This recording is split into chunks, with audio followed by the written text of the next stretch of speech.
இமயமலை அடிவாரத்தில் ஒரு மடம். அங்கே ஒரு சன்னியாசி இருந்தார். அவர்கிட்ட ஒருத்தர் வந்தார். சுவாமி, ஆசையை உதற நினைக்கிறேன், முடியல, ஒட்டிக்கிட்டே வருது அப்படின்னாராம். இப்படி உட்கார, ஒரு கதை சொல்கிறேன் அப்படின்னு சொல்லி அவர் சொல்ல ஆரம்பித்தாராம். அவர் சொன்ன கதை என்னன்னா, ஒரு ஊரில் ஒரு ஆள் இருந்தான். அவன் பேர் குப்புசாமி. அவன்கிட்ட எப்பவும் ஒரு பழைய தொப்பி இருக்கும், விடவே மாட்டான். அதனால் அவனை எல்லாரும் தொப்பி சாமி அப்படின்னு தான் கூப்பிடுறது வழக்கம். ஒரு புது தொப்பி வாங்கிக்கப்படாதாப்பா அப்படின்னு நண்பர்கள்லாம் சொல்லி பார்த்தாங்க. பணத்துக்கு எங்கே போவேன் அப்படின்னு விட்டானான். பணம் வச்சிருக்கான், செலவு பண்ண மனசு வரல, மகா கஞ்சன். பழைய பாட்டில்கள்லாம் வாங்கி விற்றுக்கிட்டு இருந்தான். அப்படி ஒரு தடவை பழைய கண்ணாடி சாமான்களை ஏலத்தில் எடுத்தப்போ அதில் ஒரு அருமையான சென்ட்டு பாட்டில் கிடச்சிது. உடனே ஒரு ஐடியா பண்ணான். அந்த சென்ட்டை சின்ன சின்ன பாட்டில்களில் அடைச்சி ஜன்னல் ஓரமாக அடுக்கி வச்சுட்டான். அதை விற்றா நிறைய பணம் கிடைக்குமே, அதனால். இதுக்கு இடையில் ஒரு நாள் அவன் அப்படியே உட்காந்துருந்தான். அந்த நேரம் நண்பன் வந்தான். ஏண்டா, உன் பழைய தொப்பியை மாற்றப்படாதா, ஊரில் எல்லாரும் கேலி பேசுகிறாங்களே உன்னை தொப்பி சாமின்னு அப்படின்னு சொல்லி கேட்டிருக்கான். இந்த சென்ட்டு பாட்டில் விற்றதும் பணம் வரும், அதுக்கப்புறம் பார்க்கலாம் அப்படின்னு நானா இவன். சரி வா, நீச்சல் குளத்துக்கு போயிட்டு வருவோம் அப்படின்னு கூப்பிட்டுருக்கான் நண்பன். 2 பேரும் போனாங்க. அதே நேரம் அந்த ஊர் நீதிபதியும் அங்கே குளிக்க வந்தாராம்.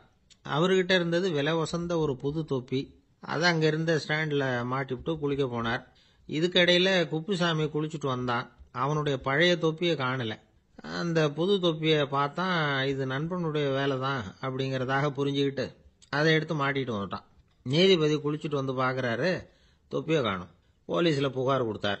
அவங்க தேடினாங்க. ஒரு மூலையில் பழைய தொப்பி கிடச்சிது. அடடா, இது நம்ம குப்புசாமியோட தொப்பி இல்லையா அப்படின்னு நானா ஒருத்தன். உடனே அவன் வீட்டுக்கு தேடிட்டு போயிருக்காங்க. அங்கே போய் பார்த்தா புது தொப்பி அங்கே இருக்குது. உடனே அவனுக்கு 1000 ரூபாய் அபராதம் போட்டாங்களாம். அவன் பணத்தை கட்டிவிட்டு ரொம்ப எரிச்சலோடு வீட்டுக்கு வந்தான். பழைய தொப்பி கண்ணில் பட்டது. மறுபடியும், உன்னால தானே எனக்கு 1000 ரூபா நஷ்டம் அப்படின்னு சொல்லி அதை எடுத்துக்கிட்டு அப்படி போயிருக்கான். அந்த ஊர் குளத்தில் வீசி எரிஞ்சிட்டு வந்துட்டான். அது மீன் பிடிக்கிற ஒருத்தன் கையில் சிக்கிச்சு. அவன் வர்ற வழியில் அதை எடுத்து வேகமாக வீசி எறிஞ்சான். அது நேராக குப்புசாமி வீட்டு ஜன்னல் வழியாக உள்ளே இந்த சென்ட்டு பாட்டில்கள் மேலே விழுந்து எல்லாம் உடஞ்சி நொறுங்கி போச்சு. குப்புசாமி பார்த்தான். தோட்டத்தில் ஆழமாக ஒரு குழியை வெட்டினான். அந்த தொப்பியை போட்டான், மூடிவிட்டான். இதை அடுத்த வீட்டுக்காரன் பார்த்தான். ஏதோ புதையல் தான் வச்சிருக்கான் போல இருக்குன்னு நினச்சான். போலீஸில் போய் புகார் கொடுத்துட்டான். மறுபடியும் போலீஸ் குழியை தோண்டினாங்க. பழைய தொப்பி மறுபடியும் வெளியில் வந்தது. எல்லாரும் சிரிக்கிறாங்க. அன்னைக்கு ராத்திரியே அந்த தொப்பியை எடுத்துக்கிட்டு நேராக புறப்பட்டான். ஒரு கல்லில் அதை சேர்த்து கட்டி குடிநீர் தொட்டி இருக்கும்ல, அதில் போட்டுட்டு வந்துட்டான். இனிமேல் என்ன பண்ணும் பார்ப்போன்னு. ஒரு நாள் திடீர்னு குழாயெல்லாம் அடைப்பட்டு போச்சு. மாநகராட்சி அலுவலர்கள் என்னன்னு பார்த்தா அந்த பழைய தொப்பி குழாயை அடைச்சிக்கிட்டு இருக்குது. இது குப்புசாமியோட தொப்பிங்கிறது தான் எல்லாருக்கும் தெரியுமே. உடனே குடிநீரை பாழாக்கணத்துக்காக குப்புசாமிக்கு கோர்ட்டு 2500 ரூபாய் அபராதம் போட்டுவிட்டுது. அதையும் கட்டிவிட்டு வெளில வந்தான். கடைசியாக முடிவு பண்ணான். ஒரு நெருப்பு குச்சியை கிழிச்சான். தொப்பியை கொளுத்தினான். எரிஞ்சது. எடுத்து வெளில எரிஞ்சான். கொஞ்ச நேரத்தில் தீ அணைப்பு படம் வந்துட்டுது. ஆமாம், இவன் எடுத்து எரிஞ்சது வெளியில் விழுந்து வீட்டு கூரையே பற்றிக்கிட்டு எரிய ஆரம்பிச்சுட்டுது. அவனோட பணத்தாசையும் அதோட சேர்ந்து எரிஞ்சு போச்சான். இப்படி ஒரு கதை. இந்த கதையை சொல்லி முடிச்சார் அந்த இமயமலை அடிவாரத்தில் இருந்த சன்னியாசி. இப்போ அந்த குப்புசாமி எங்கே இருக்கிறான்னு கேட்டார் எதிரில் இருந்தவர். இதோ உன் எதிரிலே இருக்கிறான், நான் தான் அந்த குப்புசாமி அப்படின்னாரான் அந்த சன்னியாசி. அந்த குப்புசாமி கிட்ட இருந்தது மாதிரி ஒரு பழைய தொப்பி நம்ம ஒவ்வொருத்தர்கிட்டையும் உண்டு. அதை எப்படி தொலைக்கிறதுன்னு தெரியாமல் தடுமாறிக்கிட்டு இருக்கிறோம். அது என்ன தொப்பிங்கிறீங்களா? அதுதான் நம்மை சூழ்ந்திருக்கிற மாயை அப்படிங்கிறார் சுவாமி சின்மயானந்தர். மெய்ஞானம் கிடைக்கிறப்போ மாயை எரிஞ்சு போகும் அப்படிங்கிறது அவருடைய கருத்து. நம்மால் ஒருத்தர் வேகமாக ஓடி வந்தார். காலில் மாட்டியிருந்த பழைய செருப்பு 2ஐயும் ஆவேசமாக தூக்கி ஒரு கிணத்துல போட்டுட்டு வெறுங்காலோட நடந்து வந்துகிட்டு இருக்கிறார். ஏன் அப்படி பண்ணீங்க அப்படின்னு கேட்டோம். அந்த செருப்புக்கு சொந்தக்காரன் பின்னாடி வந்துகிட்டு இருக்கிறான், அதனால அப்படி பண்ணேன் அப்படிங்கிறார் இவர். ஏங்க எங்கே போயிட்டு வரீங்க அப்படின்னு கேட்டேன். எனக்கு வேண்டப்பட்ட ஒருத்தரை பார்த்து. ஆஸ்பத்திரிக்குன்னார். எந்த ஆஸ்பத்திரிக்குன்ன? மாட்டு ஆஸ்பத்திரிக்குன்னார். என்ன விஷயம்னு? மாமனாருக்கு உடம்பு சரியில்லை, அதுதான் மாட்டு ஆஸ்பத்திரிக்கு போயிட்டு வரேன்னார். அட பாவி, அதுக்கு அந்த ஆஸ்பத்திரிக்கா போவாங்க அப்படின்னு ஆச்சரியமா. அட அது இல்லைப்பா, முதல்ல எங்கள் குடும்ப டாக்டர் தான் தேடிக்கிட்டு போனேன். அவர் அந்த நேரத்தில் அவர் வளர்க்குற நாய்க்குட்டிக்கு உடம்பு சரியில்லைன்னு சொல்லி அதை தூக்கிக்கிட்டு மாட்டு ஆஸ்பத்திரிக்கு போயிட்டாராம் சொன்னாங்க. அதனால் அங்கே போய் அவரை சந்தித்து விஷயத்தை சொல்லிவிட்டு வர்றேன்னார். அப்புறம் தான் எனக்கு கொஞ்சம் நிம்மதியாக இருந்தது. பொதுவாக நமக்கு தெரிஞ்ச வரையில் டாக்டர்கள் 2 வகை. நமக்கு வைத்தியம் பண்ணுற டாக்டர்கள் ஒரு வகை, நம்மக்கிட்ட இருக்கிற ஆடு மாடு கோழிக்கு வைத்தியம் பண்ணுற டாக்டர்கள் ஒரு வகை. இப்போ தான் எனக்கு தெரியும் இன்னொரு வகையான டாக்டர்களும் உண்டுங்கிறது. அது யாருன்னா பூச்சிகளுக்கு வைத்தியம் பண்ணுற டாக்டர்கள், அதாவது பூச்சி டாக்டர்கள். வெளிநாடுகளில் அப்படிலாம் கூட சில பேர் இருக்கிறாங்க. பிரிட்டனில் யார்க்ஷயர் வட்டாரத்தில் ராதர்ஹாம் அப்படின்னு ஒரு ஊர். அங்கே ஒரு விலங்கியல் மருத்துவர், பேர் டாக்டர் லான்ஸ் ஜெப்சன். அவர் ஆஸ்பத்திரி வாசலில் பார்த்தீங்கன்னா தினமும் நிறைய பேர் நின்றுக்கிட்டு இருப்பாங்க. கையில் கண்ணாடி குடுவை, தகர டப்பா இப்படி ஏதாவது இருக்கும். அதுக்குள்ளே ஏதாவது பூச்சிகள் இருக்கும். அதுக்கு வைத்தியம் பண்ணுறதுக்காக வந்தவங்க தான் அவங்கெல்லாம். சிலந்தி பூச்சி, பல்லி, தேளு, பாம்பு இப்படி ஏதாவது இருக்கும். பொழுதுபோக்காக சில பேர் நாய், பூனை, கிளி, மைனா, புறா இப்படி ஏதாவது வளர்க்குறாங்கல்ல, அது மாதிரி இப்போல்லாம் தேளு, பல்லி, பாம்பு, பூச்சி இதையெல்லாம் வளர்க்க ஆரம்பிச்சிட்டாங்களாம். இது ஒரு புது ஃபேஷன். இப்போ கூண்டுக்குள்ளே டப்பாக்குள்ளே போட்டு வளர்க்குறது, அதுக்கு ஏதாவது நோய் வந்துட்டுதுன்னா வைத்தியம் பண்ணுறதுக்கு டாக்டர்கிட்ட வந்துட வேண்டியது, இப்படி இந்த பழக்கம்லாம் நிறையா வந்துட்டுது. ரத்தம் உறிஞ்சிற அட்டைகள் கூட இவங்ககிட்ட வைத்தியத்துக்கு வருதான். சிலந்திகளில் செங்கால் சிலந்தின்னு ஒரு வகை. மத்திய அமெரிக்க காடுகளில் இது அதிகம். சிலந்திகள்லேயே ரொம்ப விலை உசந்தது இந்த ரகம்தான். கால்களில் சிவப்பு கோடுகள் இருக்கும். இந்த இனம் இப்போ குறைஞ்சிக்கிட்டே வர்றதுனால சர்வதேச விதிகளின்படி இவற்றின் ஏற்றுமதி இறக்குமதிக்கு தடை விதிக்கப்பட்டிருக்குது. அதனால் இதை வளர்க்குறவங்க வீட்டுக்குள்ளேயே இனவிருத்தி மூலமாக பெருக்கி விற்பனை பண்ணிட்டு வராங்களாம். அந்த வகை சிலந்திகள் தான் இப்போ வைத்தியத்துக்கு அதிகமாக வருதான். சரி, இதுக்கெல்லாம் எப்படி வைத்தியம் பண்ணுறாங்க? முதல்ல அதை குளிர்பதன பெட்டியின் வழுவழுப்பான சுவரில் விட்ட உடனே அதெல்லாம் மெதுவாக இறங்கி வரும். அப்போ அதன் நோயை கண்டுபிடிக்கிறது சுலபம். அப்புறம் அதுக்கு கிருமிகளை கொல்லக்கூடிய மருந்துகளையோ வலி நிவாரண மருந்துகளையோ கொடுப்பாங்க. கால் உடைஞ்ச சிலந்திகளுக்கு பசையை கொண்டு ஆப்ரேஷன் பண்ணுவாங்க. சில சிலந்திகளுக்கு உடைஞ்ச காலை எடுத்துட்டா புதிய கால் வளர்ந்துடும். சிலந்திகளை மனிதர்கள் கையில் எடுக்கிறப்போ அது பயந்து போய் கீழே குதிக்குது. அதனால் கால் உடஞ்சி விடுது, இல்லைன்னா வயிறு சேதமடையுது.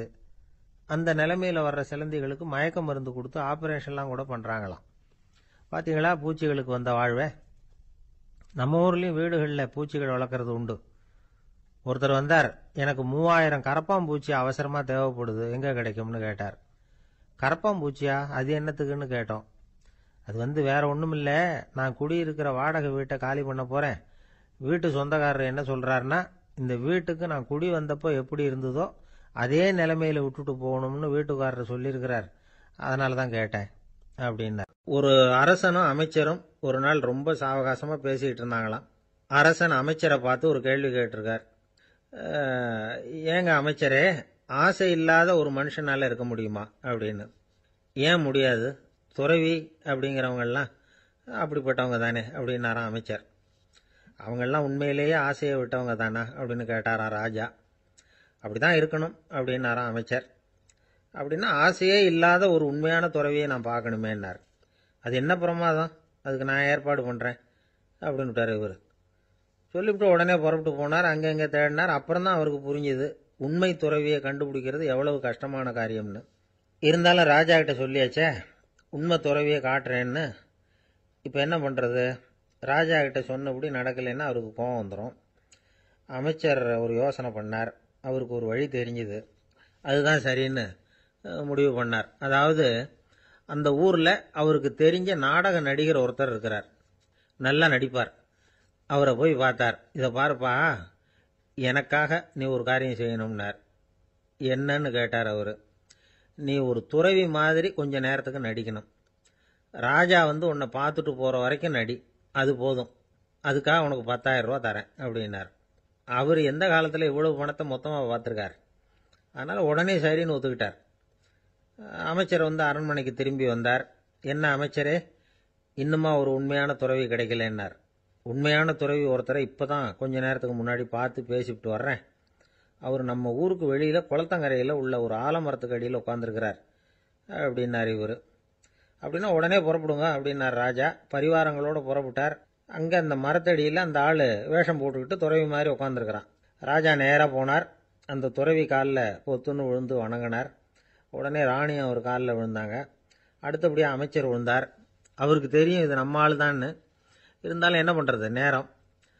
அப்புறம் பரிவாரங்கள்லாம் துறவி காலில் விழுந்து ஆசீர்வாதம் வாங்கிட்டாங்க. ராஜா அப்புறமா தங்கத்தட்டில் பொன்னையும் பொருளையும் வச்சு அந்த துறவிகிட்ட ரொம்ப பணிவாக நீட்டுறார். தாங்கள் தயவு பண்ணி இதை ஏற்றுக்கணும் அப்படின்னு வேண்டிக்கிட்டார். அந்த துறவி பற்றில்லாமல் அதை பார்த்தார். எல்லாத்தையும் திறந்துட்ட எனக்கு இதெல்லாம் எதுக்காக அப்படின்னு சொல்லி அதை மறுத்துட்டாராம். ஆஹா, உண்மையான துறவியை பார்த்துட்டோம் அப்படிங்கிற ஆனந்தம் அரசருக்கு. ரொம்ப நிம்மதியாக திருப்தியாக திரும்பி வந்தார் அரண்மனைக்கு. அதுக்கப்புறம் அமைச்சர் யாருக்கும் தெரியாமல் அந்த துறவிகிட்ட ஓடினார். சொன்ன பிரகாரம் பணத்தை நீட்டினார். இந்தாப்பா, நான் உங்ககிட்ட சொன்னபடி 10,000 ரூபா பணம் எடுத்துக்கோ அப்படின்னார். அந்த ஆள் ராஜா கிட்ட சொன்னது மாதிரியே எல்லாத்தையும் திறந்துட்ட எனக்கு இதெல்லாம் எதுக்காக வேணாம் அப்படின்னு விட்டாராம். நடித்த வரைக்கும் போதும்ப்பா, இனிமேல் இந்த நாடக வசனம்லாம் வேணாம், வேஷத்தை கலைச்சிரு, பணத்தை வாங்கிக்கோன்னார். இல்லைங்க, இது வேஷம் இல்லை, இது வசனமும் இல்லை, இது உண்மை.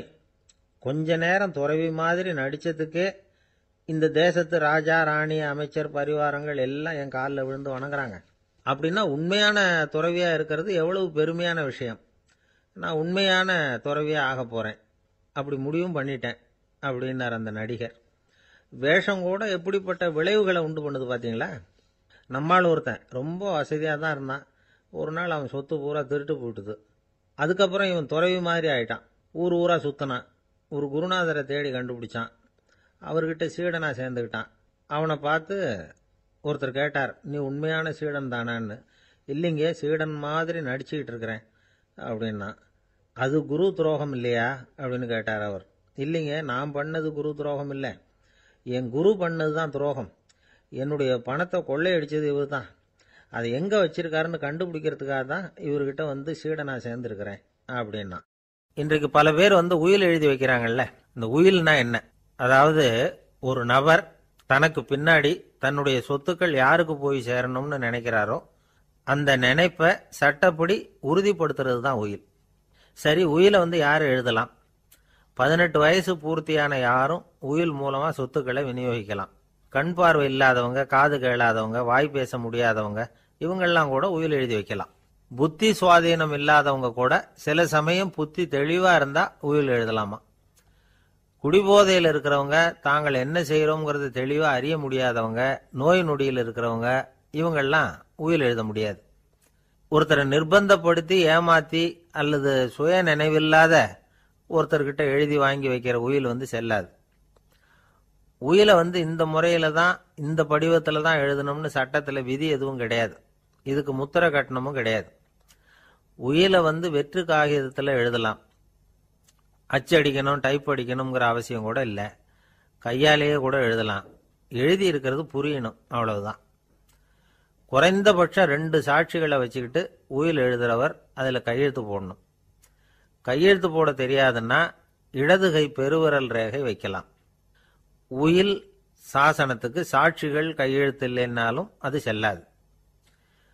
அப்புறம் பிரிவிலேஜ்டு வில் அப்படின்னு இருக்கு. அதுக்கு மட்டும் சாட்சிகள் தேவையில்லை. அது என்னன்னா, இந்த விமானப்படை, கப்பல் படை அல்லது யுத்தத்தில் பணிபுரியும் நபர்கள் அவங்கெல்லாம் இருக்கிறாங்க இல்லையா, அப்படிப்பட்டவங்க எழுதுகிற உயில் அது. அதுக்கு சில விசேஷ சலுகைகள் உண்டு. ஒருத்தர் முதல்ல ஒரு உயில் எழுதி வைக்கிறார், அதுக்கப்புறம் மனசு மாறி போகுது, அது வேணாம்னு நினைக்கிறார், ரத்து செஞ்சுடலாம். அதுக்கப்புறம் வேற உயிலும் எழுதலாம். உயிரோடு இருக்கிற வரைக்கும் எத்தனை தடவை வேணும்னாலும் உயில் எழுதலாம். கடைசியாக எழுதப்பட்ட உயில் சட்டப்படி சரியா இருந்தா அதுதான் அமலுக்கு வரும். சரி, எழுதுற உயிலை ரகசியமா வச்சிருக்கிறது எப்படி? இது ஒரு கேள்வி. இதுக்கு என்ன செய்யணும்னா, ஒருத்தர் உயிலை எழுதினதுக்கு அப்புறம் அவர் தானாவோ அல்லது அங்கீகரிக்கப்பட்ட முகவர் மூலமாகவோ, அதாவது ஒரு ஏஜென்ட் மூலமாகவோ, ஒரு கவரில் போட்டு சீல் வச்சு கவர் மேலே தன்னுடைய பெயரை எழுதி அல்லது அந்த ஏஜென்ட் பெயரை எழுதி கவர் மேலே என்ன அடக்கம் செய்யப்பட்டிருக்கு, உள்ள என்ன இருக்கு அப்படிங்கிற விவரம்லாம் எழுதி சார் பதிவாளர்கிட்ட ஒப்படைக்கலாம். இதுக்கு கட்டணம் உண்டு. அதுக்கப்புறம் எப்போ தேவைப்படுதோ அப்போ ஒரு மனு கொடுத்து அந்த கவரை திரும்ப வாங்கிக்கலாம். இப்போ எழுதுகிற உயிலை இவ்வளவு நாளுக்குள்ள பதிவு செய்யணுங்கிற கால வரையறை உண்டா அப்படின்னு ஒரு கேள்வி வரலாம் இல்லையா? எப்போ வேணும்னாலும் பதிவு செய்யலாம். நம்மால் ஒருத்தர் ஒரு நாள் ரொம்ப அவசரமாக வந்தார். இந்த உயில் எழுதுறது சம்பந்தமாக பூரா விவரமாக எனக்கு உடனே தெரியணும்னார். நான் உடனே அவரை வக்கீல் ஒருத்தர்கிட்ட அழைச்சிட்டு போனேன். இவர் அவர்கிட்ட எல்லா விவரமும் கேட்டு தெரிஞ்சுக்கிட்டார். ரொம்ப தேங்க்ஸ்ன்னு சொல்லிவிட்டு 2 பேரும் வெளியில் வந்தோம். அதுக்கப்புறம் இவர்கிட்ட கேட்டேன், ஆமாம் இவ்வளவு விவரமாக கேட்குறீங்களே, உங்களுக்கு எத்தனை பிள்ளைங்க சார் அப்படின்னு கேட்டேன். 6 பேர் சார் அப்படின்னார். சரி, இருக்கிற சொத்து எவ்வளவுன்னு கேட்டேன். அதை இனிமே தான் சம்பாதிக்க போறேன் அப்படின்னார். எதிர்காலத்தை நினைச்சா எனக்கு ரொம்ப பயமா இருக்கு சார் அப்படின்னு சொல்றவங்க நிறைய பேர் இருக்கிறாங்க. அதாவது பயப்படாத மனிதர்கள்னு யாருமே கிடையாது. ஒவ்வொருத்தருக்கும் ஒவ்வொரு விதமான பயம் இருந்தாலும் ஒட்டுமொத்தமா பார்க்கறப்போ மனிதனுக்கு 6 விதமான பய உணர்வுகள் வரலாம் அப்படின்னு பெரியவங்க சொல்றாங்க. எல்லா விதமான பயமும் இந்த 6 வகைக்குள்ள அடக்கம். அந்த 6 வகை பயமும் 6 எதிரிகள் மாதிரியாம். 6 எதிரிகளையும் புரிஞ்சுக்கிட்டோம்னா போதும், வாழ்க்கையில சுலபமா வெற்றி அடைய முடியும்.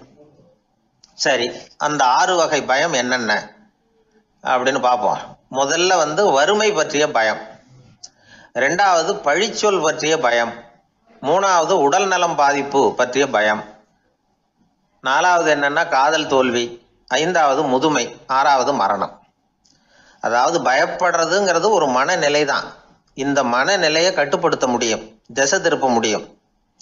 சரி, இந்த பயங்களின் அறிகுறிகள் எப்படி இருக்கும்? வறுமை பற்றிய பயம் அப்படின்னு முதல்ல சொன்னோம் இல்லையா, அந்த பயத்தின் அறிகுறிகளை தெரிஞ்சுக்குவோம். எதுலேயும் அக்கறை இல்லாமல் இருக்கிறது, ஒரு குறிக்கோள் இல்லாமல் இருக்கிறது, வறுமையை சகிச்சுக்கிறது, வாழ்க்கையில் கிடைக்கிறது எதுவாக இருந்தாலும் ஆட்சேபனை இல்லாமல் ஏற்றுக்கிறது, மனசாலும் உடம்பாலும் சோர்ந்து போயிருக்கிறது, ஆர்வம், முனைப்பு, கற்பனை திறன் எதுவுமே இல்லாமல் இருக்கிறது. இதெல்லாம் தான் அந்த வறுமை பற்றிய பயத்தின் அறிகுறிகள். அந்த அடுத்தது ஒன்று பார்த்தோமே, பழிச்சொல் பற்றிய பயம். அதாவது அடுத்தவங்க நம்மளை குறை சொல்லி விடுவாங்களோ அப்படிங்கிற பயம். இதுக்கு அறிகுறி என்ன தெரியுமா? புதியவர்களை சந்திக்கிறதுக்கு பயப்படுறது, முடிவு எடுக்க முடியாமல் குழம்புறது, பிரச்சனைகளை தவிர்க்க விரும்புறது, தாழ்வு மனப்பான்மை, வரவுக்கு மீறி செலவு செஞ்சு இமேஜை உயர்த்திக்கிறது, குறிக்கோள் இல்லாத வாழ்க்கை, இதெல்லாம் தான் அதுக்கு அறிகுறிகள். 3வது பயம் உடல் நலம் பாதிப்பு பற்றிய பயம், அதாவது நோய் பற்றிய பயம். ஒரு உண்மை என்ன தெரியுமா? டாக்டரை சந்திக்கிற மனிதர்களில் 75% பேர் தங்களுக்கு நோய் வந்துட்டுதுங்கிற கற்பனையில் இருக்கிறவங்களாம். நிஜமாவே நோய் கிடையாது அவங்களுக்கு. இந்த பயத்தின் அறிகுறிகள் என்னன்னா, வியாதிக்கான அறிகுறிகள் தன்னிடம் இருக்கிறதாக நினச்சிக்கிறது, எந்த நேரமும் வியாதியை பற்றியே பேசி பேசி மனசை அங்கேயே வச்சிருக்கிறது, நோய் சம்பந்தமான செய்திகளை படித்து நமக்கு இப்படி ஆயிடுமோ அப்படின்னு வேதனைப்படுறது, இதெல்லாம் தான் அதுக்கு அறிகுறிகள். 4வது பயம் காதல் தோல்வி. இது ரொம்ப வேதனை, உடம்பையும் மனசையும் சீரழிச்சு விடும். ஆண்களை விட பெண்கள் தான் இந்த பய உணர்வில் அதிகமாக பாதிக்கப்படுறாங்க. 5வது முதுமை பற்றிய பயம். 6வது மரண பயம், வயசான காலத்தில் எப்படி சமாளிக்கிறது அப்படிங்கிற பயம். ஆக இதையெல்லாம் நாம் புரிஞ்சிக்க வேண்டியது ரொம்ப அவசியம். இந்த 6 வகை பயங்களை சரியாக புரிஞ்சுக்கிட்டு நாம் நடந்துக்கணும். வாழ்க்கையின் முன்னேற்றத்துக்கு இந்த பயங்கள் முட்டுக்கட்டே ஆகிடக்கூடாது. உழைச்சி பணம் சேர்க்கணும், உற்சாகமாக மனசை வச்சுக்கணும். மனசை கட்டுப்படுத்துகிற மார்க்கம் தெரிஞ்சுக்கிட்டா போதும், எல்லாம் சரியாக வந்துடும்.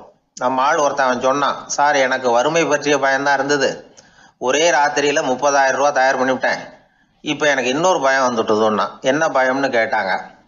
போலீஸு கண்டுபிடிச்சிருமோங்கிற பயம்னா. இது இந்த பயத்தில் அடங்காது. அதனால் அஞ்சி அஞ்சி சாவார், அஞ்சாத பொருள் இல்லை அப்படின்னு பாரதி சொன்னார் இல்லையா, அது மாதிரி பயத்தை புரிந்து கொண்டு அதற்கு தகுந்த மாதிரி நம்முடைய வாழ்க்கையை அமைத்து கொள்ள வேண்டும். அப்படி அமைத்துக் கொள்ளுகிறவர்களுக்கு வெற்றி நிச்சயம்.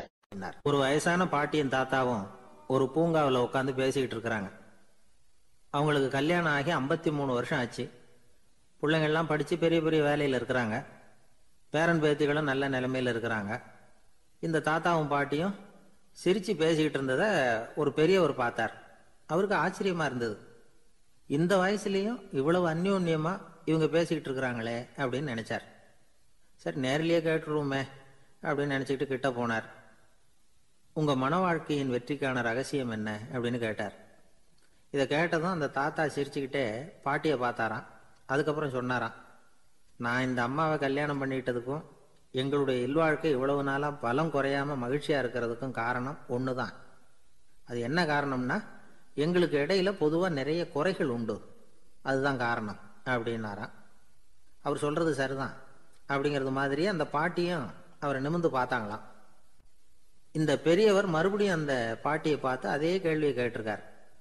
உங்களுடைய நீண்டகால மன வாழ்க்கைக்கு கிடைச்ச வெற்றி எதனாலேன்னு சொல்ல முடியுமா அப்படின்னு கேட்டாராம். அவங்களும் சிரிச்சுக்கிட்டே பதில் சொன்னாங்களாம். என்ன பதில் தெரியுமா? சில பேரை நாம் குறிப்பிட்ட பண்புகளுக்காக நேசிக்கிறோம், வேற சிலரை நாம் அந்த பண்புகள் இல்லாத குறைகளுக்காகவே விரும்பி பழகிறோம் இல்லையா அப்படின்னு கேட்டுவிட்டு தலையை குனிஞ்சுக்கிட்டாங்களாம் அந்த பாட்டியம்மா. அவங்க அப்படி சொன்னதை கேட்டதும் இவருக்கு புதுசாக ஞானம் பிறந்தது மாதிரி இருந்துதான். இதுதான் மனம் நிறைந்த மன வாழ்க்கை அப்படிங்கிறார் சுவாமி சின்மயானந்தர். பண்புகளை எப்படி நேசிக்க முடியுதோ அதே மாதிரி பண்புகள் இல்லாத குறைகளையும் நேசிக்க முடியும். மனசு தான் காரணம். ஒரு மேல்நாட்டு தம்பதி, அவங்களும் தாத்தா பாட்டி தான். அவங்க 2 பேரும் ஒரு பூங்காவில் உட்காந்து சிரித்து பேசிக்கிட்டு இருக்கிறாங்க. அதை ஒருத்தர் பார்த்தார். அவருக்கு ஆச்சரியம், இவ்வளவு காலம் ஆகி இந்த வயசுலையும் இப்படி அன்பா பேசிக்கிட்டு இருக்கிறாங்களே அப்படிங்கிற ஆச்சரியம். கிட்ட நெருங்கி போனார். கேட்டார், ஏன் தாத்தா உங்களுக்கு கல்யாணம் ஆகி எவ்வளோ வருஷம் ஆச்சுன்னார். 55 வருஷம் ஆச்சுன்னாராம் அவர். இன்னமும் இவ்வளவு சந்தோஷமா இருக்கிறீங்களே, அதுக்கு என்ன காரணம்னு கேட்டிருக்கார். அதுக்கு என்ன காரணம்னா, இது வரைக்கும் எங்களுக்குள்ள சண்டையே வந்ததில்லை அப்படின்னாராம். அது எப்படி முடியும்னு கேட்டிருக்கார் இவர் ஆச்சரியமா. அந்த தாத்தா சொல்ல ஆரம்பிச்சாராம், இதை பாருப்பா, எங்களுக்கு கல்யாணம் ஆன புதுசில் நானும் என்னுடைய மனைவியும் ஒரு குதிரை மேலே ஏறி ஒரு காட்டு வழியாக போய்கிட்டு இருந்தோம். கொஞ்சம் தூரம் போனதும் அந்த குதிரை எடக்கு பண்ணிச்சு. நான் உடனே கீழே இறங்கி அந்த குதிரையை பார்த்து, இது உனக்கு முதல் தடவை அப்படின்னு மிரட்டலாக சொல்லிவிட்டு ஏறி உட்காந்தேன். மறுபடியும் போனோம். கொஞ்சம் தூரம் குதிரை நல்லபடியாக நடந்து போச்சு. மறுபடியும் எடக்கு பண்ண ஆரம்பிச்சுட்டுது. நான் கீழே இறங்கினேன். கையில் இருந்த சாட்டையால் ஓங்கி ஒரு அடி கொடுத்தேன். இது உனக்கு 2வது தடவை அப்படின்னு சொல்லிவிட்டு ஏறி உட்காந்தேன். மறுபடியும் குதிரை கொஞ்சம் தூரம் நல்ல விதமாக நடந்து போச்சு. அப்புறமும் எடக்கு பண்ண ஆரம்பிச்சுட்டுது. அந்த சமயத்தில் ஒரு ஆற்று பாலத்தை கடந்து போய்கிட்டு இருக்கிறோம். நான் கீழே இறங்கினேன்.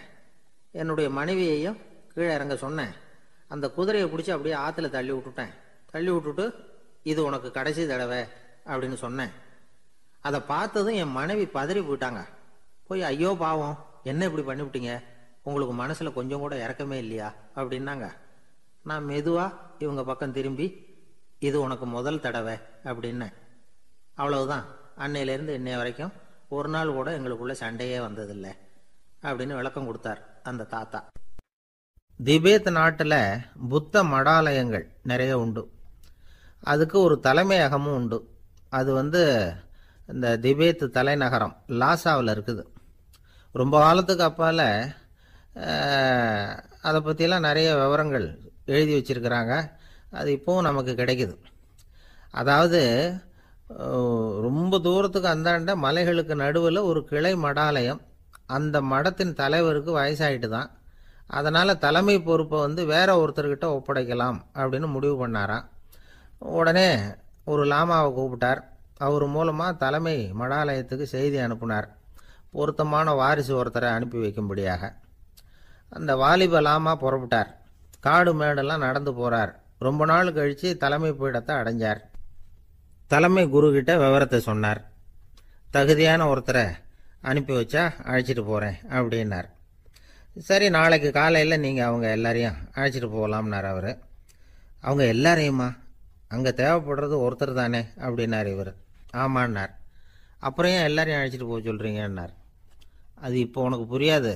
நான் ஒரு 100 பிக்குகளை அனுப்புகிறேன், அதாவது பிட்சுகளை. அவ்வளவு பேரையும் அங்கே வச்சு சமாளிக்க முடியாது அப்படின்னார் இவர். இருந்தாலும் இப்போ அந்த தலைமை குரு என்ன சொன்னார்னா, அதை பற்றி கவலைப்படாத, நான் 100 பேரை அனுப்புகிறேன். அதில் 99 பேர் வழியிலேயே காணாமல் போடுவாங்க. ஒருத்தன் மட்டும்தான் வருவான். அவனும் அங்கே சேர்ந்துட்டான்னா நீ ரொம்ப கொடுத்து வச்சவன் அப்படின்னார். இவருக்கு ஒன்றும் புரியல. இருந்தாலும் மறுநாள் அந்த வாலிப லாமா 100 பேரை அழைச்சிக்கிட்டு புறப்பட்டார். போகிற வழியிலேயே பல பேர் அங்கங்கே பிச்சுக்கிட்டு போயிட்டாங்க. அவர் சொன்னது மாதிரியே. வழியில் அவங்க ஊர்கள் இருந்தது தான் காரணம்.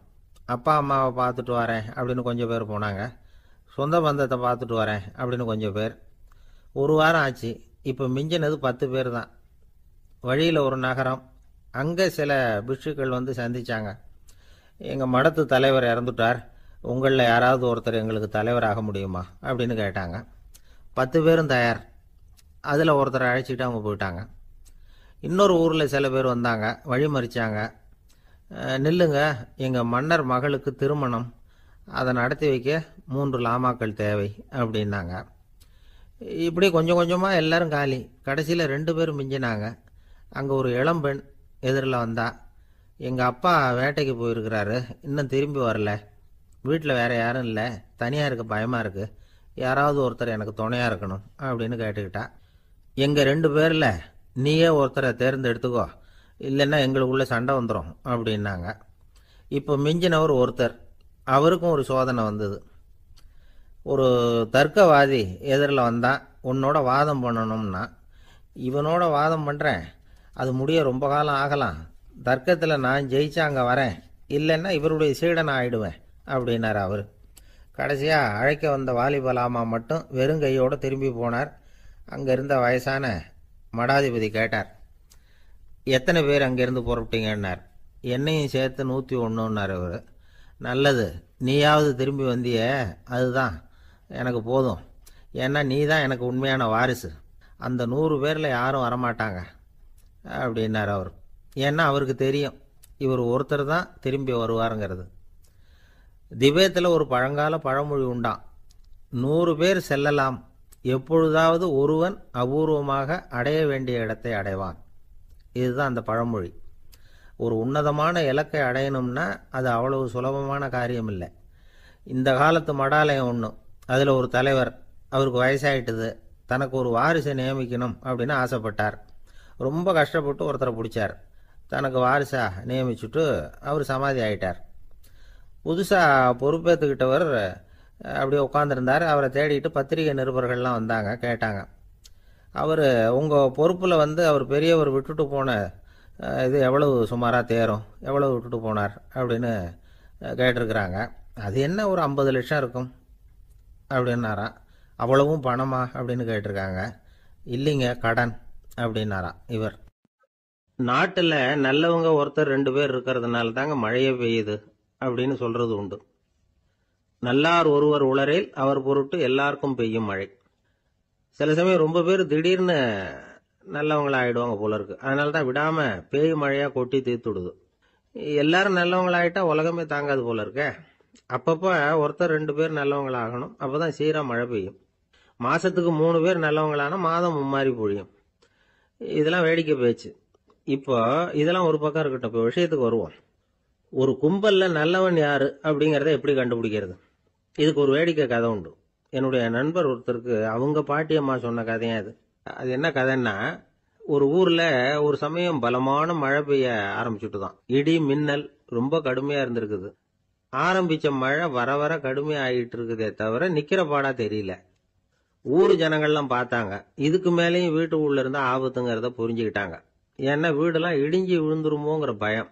உடனே எல்லாரும் புறப்பட்டு ஊருக்கு பொதுவா இருந்த ஒரு மண்டபத்துல போய் தங்கிக்கிட்டாங்க. மின்னல் கடுமையா இருந்தது, இடி எந்த நேரத்திலையும் விழலாம்ங்கிற நிலைமை, எப்போ விழலாம்னு பார்த்துக்கிட்டு இருக்குது. அந்த மண்டபத்தில் இருந்த ஜனங்கள் மனசுக்குள்ள ஒரு பயம். நம்ம கூட்டத்துல யாராவது ஒரு கெட்டவன் பாவம் பண்ணவன் இருந்தா கூட இடி இந்த மண்டபத்துல விழுந்துரும், அது எல்லாருக்கும் ஆபத்து அப்படின்னு நினைச்சாங்க. சரி, இதுக்கு என்ன பண்ணலாம் அப்படின்னு யோசனை பண்ணாங்க. அந்த கூட்டத்துல ஒரு பெரியவர் இருந்தார். அவரு ஒரு யோசனை சொன்னார். இதோ பாருங்க, அதுக்கு ஒரு வழி இருக்கு. அதோ எதிர்த்தாப்புல கொஞ்சம் தூரத்துல ஒரு உயரமா மரம் ஒண்ணு இருக்கு பாருங்க. பொதுவா இடி சுலபமா விழறது அது மாதிரி உயரமான மரத்துல தான். நம்ம கூட்டத்துல இருக்கிறவங்க எல்லாரும் ஒவ்வொருத்தரா போய் அந்த மரத்தை தொட்டு விட்டு திரும்பி வந்துடணும். நம்மள பாவம் பண்ணவன் யாரோ அவன் அந்த மரத்தை தொடுற சமயத்துல இடி விழுந்துரும், அவன் மட்டும் போயிடுவான், மண்டபத்துல இருக்கிற நாமெல்லாம் பொழைச்சிக்கலாம் அப்படின்னு ஐடியா கொடுத்தாரு அந்த பெரியவர். இது நல்ல யோசனையா பட்டது. எல்லாரும் ஒத்துக்கிட்டாங்க.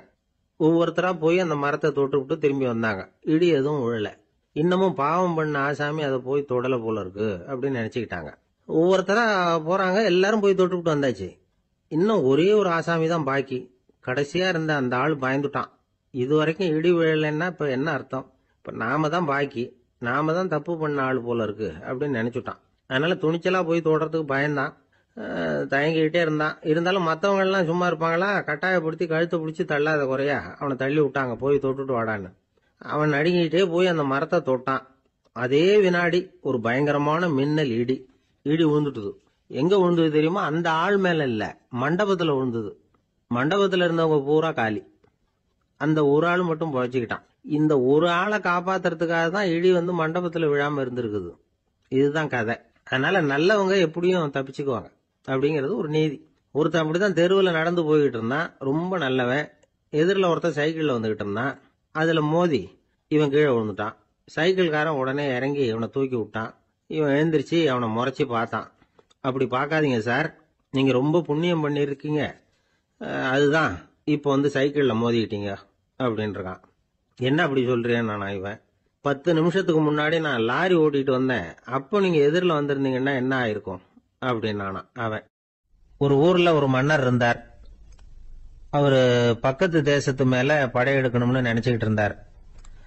அதையும் தன்னுடைய நாட்டோட சேர்த்துக்கணுங்கிற ஆசை. எப்போ படையெடுக்கலாம்னு யோசிச்சுக்கிட்டு இருந்தார். இப்படி யோசிச்சுக்கிட்டு இருந்த சமயத்துல ஒரு பெரியவர் அவரை தேடிட்டு வந்தார். அவர் அடிக்கடி வருவார், அவர்கிட்ட பேசிக்கிட்டு இருப்பார். இப்போ அப்படித்தான் வந்தார். என்ன மன்னா யோசனைன்னாரு. இவர் தன்னுடைய யோசனையை சொன்னார். இந்த சமயத்துல மன்னருக்கு தாகம் எடுத்தது, தண்ணி குடிக்கணும் போல இருந்தது. உடனே அங்க இருந்த ஒரு அரண்மனை பணியாளரை கூப்பிட்டார். போய் கொஞ்சம் தண்ணி கொண்டு வாப்பா அப்படின்னார். அந்த பணியாளர் போனார், ஒரு கோலையில தண்ணி கொண்டு வந்தார். ராஜா கிட்ட நீட்டினார். ராஜா அதை வாங்கி குடிக்கிறதுக்காக வாயிட்ட கொண்டுட்டு போனார். அந்த நேரம் பார்த்து மன்னா கொஞ்சம் பொறுங்கன்னார் இந்த பெரியவர். ஆவலோட குடிக்க போன மன்னர் அப்படியே நிறுத்திக்கிட்டு பெரியவரை பார்த்தார். இப்ப அந்த பெரியவர் சொன்னார், மன்னா, இப்போ உங்களை விட வலிமை உள்ள ஒரு சக்தி உங்களுக்கு தண்ணி கொடுக்க மறுத்துடுதுன்னு வைங்க, உங்களை குடிக்க விடாம தடுத்துடுது அப்படின்னா, இப்ப இந்த ஒரு கோவள தண்ணீரை வந்து என்ன விலை கொடுத்து வாங்குவீங்க அப்படின்னு கேட்டார். இப்போ எனக்கு இருக்கிற தாகத்துக்கு என்னுடைய அரசாங்கத்துல பாதியையாவது கொடுத்து இந்த தண்ணியை வாங்கறதுக்கு தயங்க மாட்டேன்னார் அவர். சரி, இப்ப அந்த தண்ணியை குடிங்கன்னார் பெரியவர். மன்னர் ஆவலோட அந்த தண்ணியை குடிச்சு முடிச்சார்.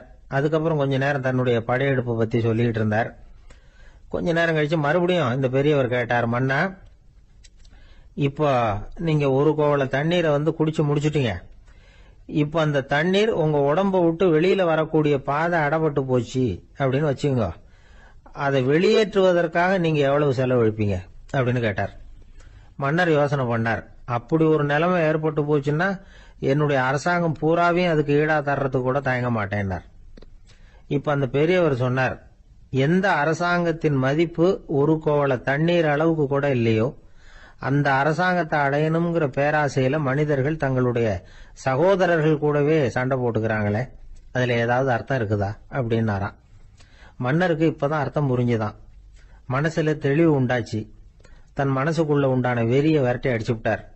அதுக்கப்புறம் நிம்மதியா ஆட்சி புரிஞ்சார். இப்படி ஒரு கதை. உயிருக்கு என்ன விலை கொஞ்சம் யோசனை பண்ணி பாருங்க. ஆனா அது இப்ப எவ்வளவு மலிவா போயிட்டுது, அதையும் யோசனை பண்ணி பாருங்களேன். ஆசை வந்து பேராசையா மாறுது, அப்புறம் அது வெறியா ஆகுது, அதுக்கப்புறம் பைத்தியம் முடியுது. இந்த காலத்து மனிதர்களுக்கு 2 விதமான பைத்தியம் பிடிச்சிருக்கிறதாக ஒரு பெரியவர் சொல்றார். ஒன்னு பணம், இன்னொன்னு அதிகாரம். இதெல்லாம் எவ்வளவு காலத்துக்கு நீடிக்கும்? ஒரு சர்வாதிகார நாட்டுல 3 பேர் ஜெயில இருட்டு அறையில பேசிக்கிட்டு இருக்கிறாங்க. நீ எப்படி இந்த ஜெயிலுக்கு வந்த அப்படின்னு ஒருத்தர் கேட்டாராம். இந்த நாட்டு ராஜாவை ஆதரிச்சு நான் பிரச்சாரம் பண்ணினேன், அதனால கூட்டத்துல தகராறு வந்துட்டுது, கலவரமா போச்சு, அதுக்கு நான் தான் காரணம்னு அரெஸ்ட் பண்ணி இங்க கொண்டாந்து போட்டாங்க அப்படின்னாராம் அவரு. சரி, நீ எப்படி இங்க வந்த அப்படின்னு இன்னொருத்தரை பார்த்து கேட்டிருக்கார். நான் இந்த நாட்டு ராஜாவை எதிர்த்து பிரச்சாரம் பண்ணேன், அதனால கலவரம், அரெஸ்ட் பண்ணி கொண்டாந்து போட்டாங்கன்னார். சரிப்பா, நீ எப்படி அங்க வந்த அப்படின்னு 3வது ஆளை பார்த்து இவங்க கேட்டாங்களாம். இதுக்கு அந்த ஆள் மெதுவா வெளிச்சத்துக்கு வந்து, நான் தான் இந்த நாட்டு ராஜா அப்படின்னா. ஒரு ஊர்ல ஒருத்தர் இருந்தார், ரொம்ப நல்லவர். யாருக்காவது ஏதாவது கொடுத்துக்கிட்டே இருப்பார், கொடையாளி. தினமும் யாராவது ஒருத்தருக்கு ஏதாவது கொடுக்கலன்னா அவருக்கு தூக்கம் வராது, அப்படி ஒரு பழக்கம். அது மட்டும் இல்ல, அவர் கொடுக்கறது அடுத்தவங்களுக்கு தெரியாது, அவ்வளவு ரகசியமா அதை கொடுப்பார். வலது கை கொடுக்கறது இடது கைக்கு தெரியக்கூடாதுன்னு சொல்லுவாங்கல்ல, அது மாதிரி அவர். ஒரு நாள் ராத்திரி அவர் ஏற்கனவே தயாரா கட்டி வச்சிருந்த பணம் முடிச்ச கையில் எடுத்துக்கிட்டு வீட்டை விட்டு வெளியில வந்தார். தெருவில் இறங்கி நடந்தார். இன்னைக்கு யாருக்கு தர்மம் செய்யறது அப்படின்னு யோசனை பண்ணிட்டு இருட்டில் நடந்து வந்துகிட்டு இருக்கிறார். யாரோ ஒருத்தர் எதிரில் வர்றது மாதிரி தெரிஞ்சுது. உடனே அவர் கிட்ட போனார். தன்கிட்ட இருந்த பணம் முடிச்ச அவசரமா அவர் கையில திணிச்சுட்டு திரும்பி வந்துட்டார். அப்பாடா, ஒரு வழியா யாருக்கும் தெரியாம இன்னைக்கு தர்மம் பண்ணியாச்சு அப்படிங்கிற மகிழ்ச்சி, மன நிறைவு அவர் முகத்துல. நிம்மதியா தூங்கினார். அப்புறம் எழுந்திரிச்சார். மறுநாள் காலையில ஊரு பூரா ஒரே பேச்சு. என்ன பேச்சுன்னா, நேத்து ராத்திரி ஒரு திருடன் கையில யாரோ பணத்தை கொடுத்துட்டு போயிருக்கிறாங்க அப்படின்னு எல்லாரும் பேசிக்கிட்டு இருக்கிறாங்க. இதை கேள்விப்பட்டதும் அந்த பெரியவருக்கு ரொம்ப வருத்தமா போச்சு. அடடா, போயும் ஒரு திருடனுக்கா உதவி பண்ணிருக்கிறோம், பிரயோஜனம் இல்லாமல் போயிட்டுதே அப்படின்னு நினச்சார். சரி, இன்றைக்கும் யாருக்காவது உதவி பண்ணணும் அப்படின்னு முடிவு பண்ணினார். ராத்திரி நேரம் வந்தது. இவர் வழக்கம் போல் தெருவில் இறங்கி நடந்தார். கையில் பணம் முடிச்சு. எதிரில் ஒரு பொன் உருவம் மங்கலாக தெரிஞ்சது. இவர் உடனே அந்த பெண்கிட்ட பணத்தை கொடுத்துட்டு திருப்தியாக திரும்பி வந்துட்டார். மறுநாள் காலையில் ஊர் பூரா என்ன பேசிக்கிட்டாங்க தெரியுமா? நேற்று ராத்திரி நெறி தவறி நடக்கிற ஒரு பெண்ணின் கையில் யாரோ வச்சுட்டு போயிருக்கிறாங்க அப்படின்னு எல்லாரும் பேசிக்கிறாங்க. அடடா, இன்னைக்கும் தவறுதலாக நடந்து போச்சு அப்படின்னு ஒரு வருத்தப்பட்டார். இருக்கட்டும், இன்னைக்கும் ஏதாவது தர்மம் பண்ணுவோம் அப்படின்னு நினச்சிக்கிட்டாரு. 3வது நாள் ராத்திரியும் புறப்பட்டார். இப்பவும் எதிரில் ஒருத்தர் வந்தார். இவர் பணத்தை கொடுத்தார், திரும்பி வந்துட்டார். மறுநாள் மக்கள் என்ன பேசிக்கிட்டாங்கன்னா, நேற்று ராத்திரி ஒரு செல்வந்தர் கையில் யாரோ பணத்தை கொடுத்துட்டு போயிருக்கிறாங்க அப்படின்னு பேசிக்கிட்டாங்களாம்.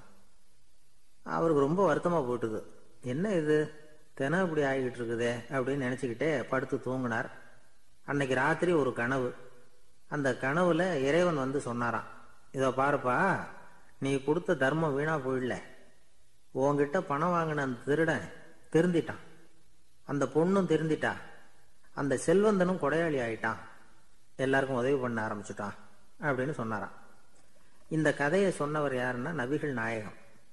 இதில் உள்ள கருத்து என்னன்னா, நல்ல மனசோட தர்மம் பண்ணுனா அது வீணா போறதில்லை. இன்னொரு கருத்து, தர்மம் வந்து தன்னை மட்டும் அல்ல, அடுத்தவங்களையும் தீமையிலிருந்து காப்பாற்றும். இதுதான் நாம புரிஞ்சுக்க வேண்டியது. இந்த காலத்திலேயும் இது மாதிரி சில சம்பவங்கள் நடக்கிறது உண்டு. ஒரு பெரியவர் இருட்டில் நடந்து வந்துகிட்டு இருந்தாரு. எதிரில் வந்த ஒருத்தன் வலுக்கட்டாயமாக இவர் கையை பிடிச்சி ஒரு பண முடிப்பை கொடுத்து வச்சுக்க சொல்லிவிட்டு விலகி போயிட்டான். பெரியவருக்கு ஆச்சரியம். இந்த காலத்திலையும் இப்படி வலது கை கொடுக்கறது இடது கைக்கு தெரியக்கூடாதுன்னு நினைக்கிற கொடையாளிகள் உண்டு போல இருக்கு அப்படின்னு யோசனை பண்ணிக்கிட்டே நடந்தார். கொஞ்சம் தூரம் போயிருப்பாரு.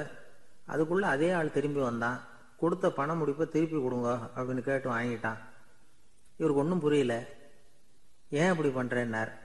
அது ஒன்றும் இல்லைங்க, கொஞ்ச நேரம் இதை உங்ககிட்ட கொடுத்து வச்சிருந்தேன், அவ்வளவுதான் அப்படின்னா. ஏன்னு கேட்டார். என்னை பின்னாடி போலீஸ் தேடிக்கிட்டு வந்துகிட்டு இருக்குது, அதுதான் அப்படி பண்ணேன். இப்போ போயிட்டு இனிமே ஒன்றும் பயம் இல்லை அப்படின்னு சொல்லிவிட்டு அவன் பாட்டுக்கு நடந்து போறான். எனக்கு தெரிஞ்ச ஒருத்தர் இருக்கார்.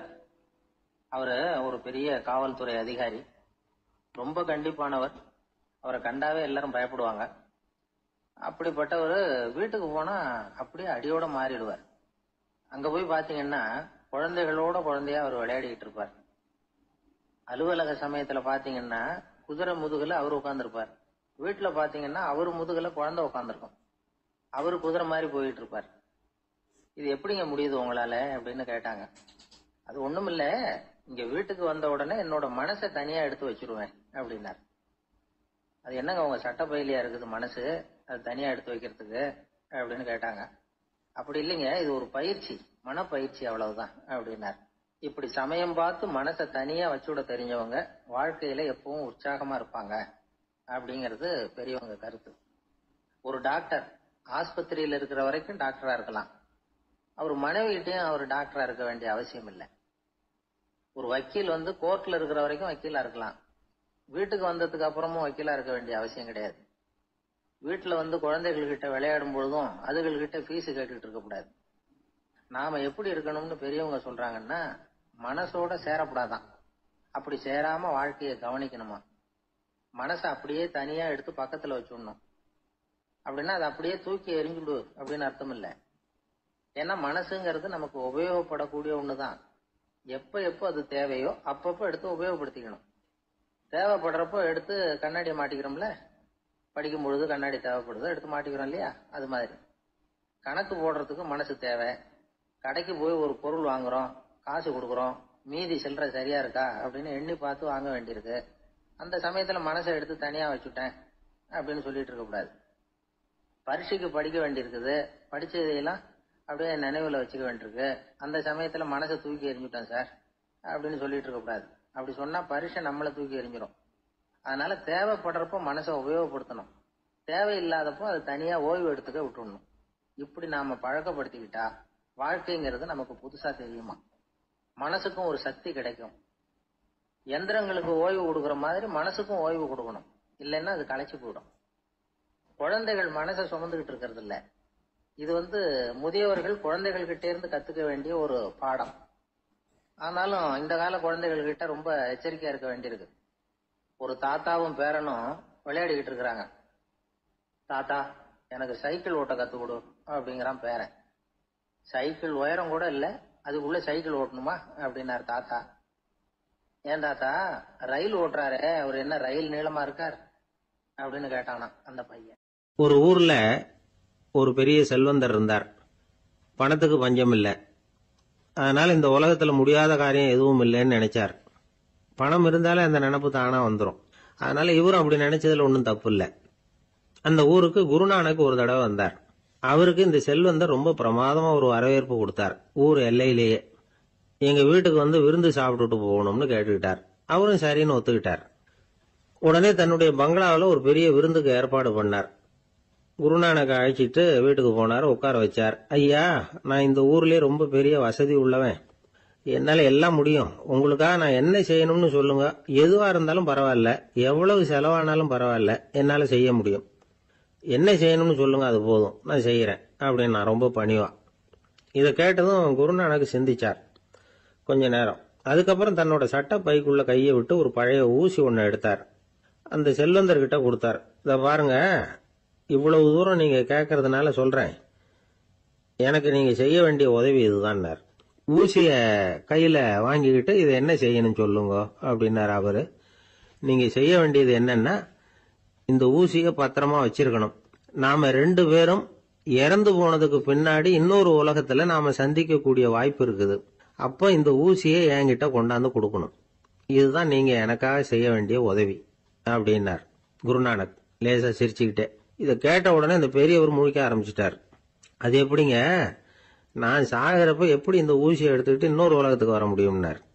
ஊசி மாதிரி ஒரு சின்ன பொருளை கூட இந்த உலகத்தை விட்டு நாம போறப்ப எடுத்துட்டு போக முடியாதுங்கிறப்போ உங்களோட செல்வத்தை எல்லாம் எப்படி அங்க எடுத்துட்டு வர போறீங்க அப்படின்னு கேட்டார் குருநானக். அதுக்கப்புறம் தான் அந்த பெரியவர் யோசிக்க ஆரம்பிச்சாராம். குருநானக் சொல்றார், இத பாருங்க, நாம செய்யற நல்லது கெட்டது தான் கடைசி வரைக்கும் நம்ம கூட இருக்கும். அடுத்தவங்க நல்லா இருக்கணுங்கிறதுக்காக பொருளை செலவு செய்யணும். அப்படி செய்யலைன்னா எந்த பிரயோஜனமும் இல்லை அப்படின்னார். அதுக்கப்புறம் தான் அந்த செல்வந்தரின் அறிவு கண் திறந்துதான். உடனே குருநானக்க வணங்கினார். ஐயா, என்கிட்ட இருந்த ஆணவம் போயிட்டுது, இனிமே என்கிட்ட இருக்கிற செல்வத்தை நல்ல வழியில செலவழிப்பேன் அப்படின்னாராம். நம்ம கிட்ட இருக்கிற பணம் எப்பவும் நம்ம கூடவே வந்துகிட்டு இருக்காதுங்கிறதுக்கு இது ஒரு உதாரணம். அதுக்காக நாம பணம் சேர்க்கறத பத்தி கவலைப்பட வேண்டியதில்லை, பேசாம படுத்து தூங்கிட்டு இருந்தா போதும் அப்படின்னு இதுக்கு அர்த்தம் பண்ணிக்கப்படாது. முறையான வழியில பணம் சேர்க்கணும், அதை முறையான வழியில செலவு பண்ணணும். அதனால ஏற்படக்கூடிய மன நிறைவு இருக்கு பாருங்க, அது அனுபவிச்சவங்களுக்கு தான் தெரியும். சொர்க்கத்துக்கு போறவங்க இங்க இருந்து பணத்தை எடுத்துட்டு போக முடியாது. ஆனா நம்ம செல்வத்தை இங்க மத்தவங்களுக்கு பயன்பட செய்து அதனால ஏற்படுற புண்ணியம் இருக்கு பாருங்க, அதை எடுத்துட்டு போக முடியுமா. இதுதான் ஆன்மீகவாதிகள்லாம் சொல்ற கருத்து. ஜான் நியூட்டன் ஒருத்தர், அவரு சொன்னார், நான் எப்பவாவது சொர்க்கத்துக்கு போய் சேர்ந்தேன்னா அங்க 3 அதிசயங்களை பார்ப்பேன்னார். என்னன்னு கேட்டாங்க. நான் யார் யாரு இருக்க மாட்டாங்கன்னு நினைச்சுக்கிட்டு இருந்தானோ அவங்கள சில பேர் அங்க இருப்பாங்க, அது ஒரு பெரிய அதிசயம்னார். சரி, அடுத்தது என்ன?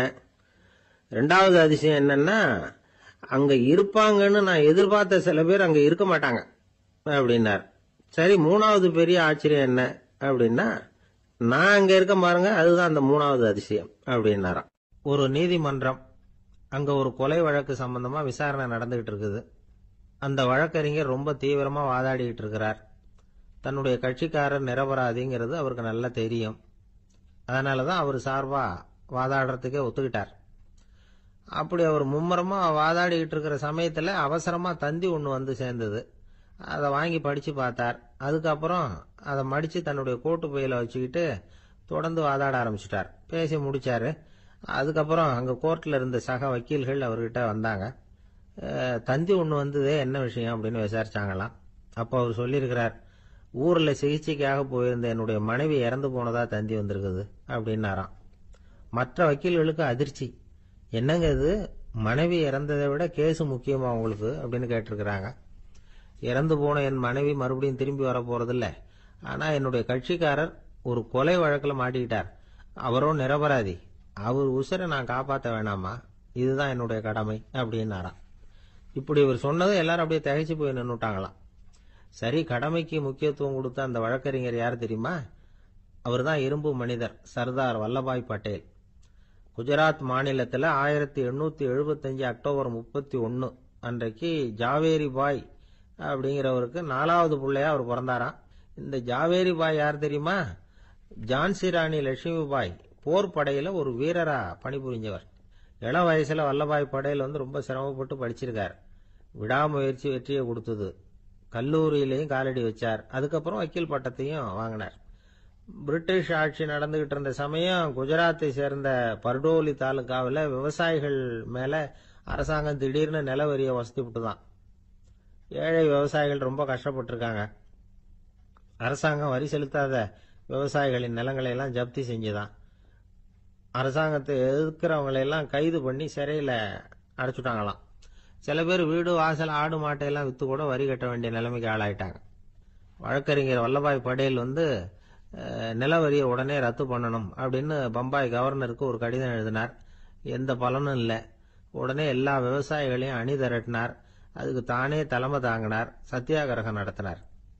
அந்த பகுதியில் எந்த வேலையும் நடக்கல. வேற வழி இல்லை. ஆட்சியாளர்கள் உடனே வரியை ரத்து பண்ணாங்க. சிறையில் இருந்தவங்களெல்லாம் வெளில விட்டாங்க. 1928 ஆகஸ்ட் 6 சர்க்காருக்கும் விவசாயிகளுக்கும் இடையில ஒரு உடன்பாடு ஏற்பட்டது. அதுக்கப்புறம் தான் நிலைமை சரியா போச்சான். வல்லபாய் படேலின் பொது சேவையை பாராட்டின பொதுமக்கள் அவருக்கு சர்தார் அப்படிங்கிற பட்டத்தை கொடுத்தாங்களாம். சர்தார்னா தலைவர் அல்லது தளபதினு அர்த்தம். இரும்பு மனிதர்னு இவருக்கு பேரு. இருந்தாலும் நகைச்சுவை உணர்வும் இவருக்கு நிறைய உண்டு. ஒரு தடவை ஒரு பத்திரிகை நிருபர் வந்திருக்கார். சர்தார் பட்டேல் கிட்ட அவருக்கு பிடிச்ச பண்பாடு கலாச்சாரம் எது அப்படின்னு கேட்கணும்னு ஆசை. அதனால அவரை பார்த்து கேட்டாராம், ஏங்க உங்களுக்கு பிடிச்ச கல்ச்சர் எது அப்படின்னு கேட்டிருக்கார். இதுக்கு சர்தார் பட்டேல் சொன்ன பதில் என்ன தெரியுமா? எனக்கு பிடிச்ச கல்ச்சர் அக்ரிகல்ச்சர் அப்படின்னு. ஒரே ஒரு ஊர்ல ஒரு அம்மா இருந்தாங்க. அந்த அம்மாவுக்கு ஒரே ஒரு பிள்ளையாண்டான். அவனுக்கு ரொம்ப அக்கறையோட கல்யாணம் பண்ணி வச்சாங்க. கல்யாணம் முடிஞ்சதும் மருமக பொண்ணு வீட்டுக்கு வந்து சேர்ந்தது. அப்பாடா, என் கடமை முடிஞ்சது, இனிமே அக்கடான்னு எங்கேயாவது ஒரு மூலையில படுத்து கிடக்கலாம் அப்படின்னு நினைச்சாங்க அந்த அம்மா. ஆனா நினைக்கிறபடி எங்க நடக்குது? அதுக்கப்புறம் தான் பிரச்சனையே ஆரம்பமாச்சு. மருமகள் குணம் சரியில்லை, ஒரு மாதிரி.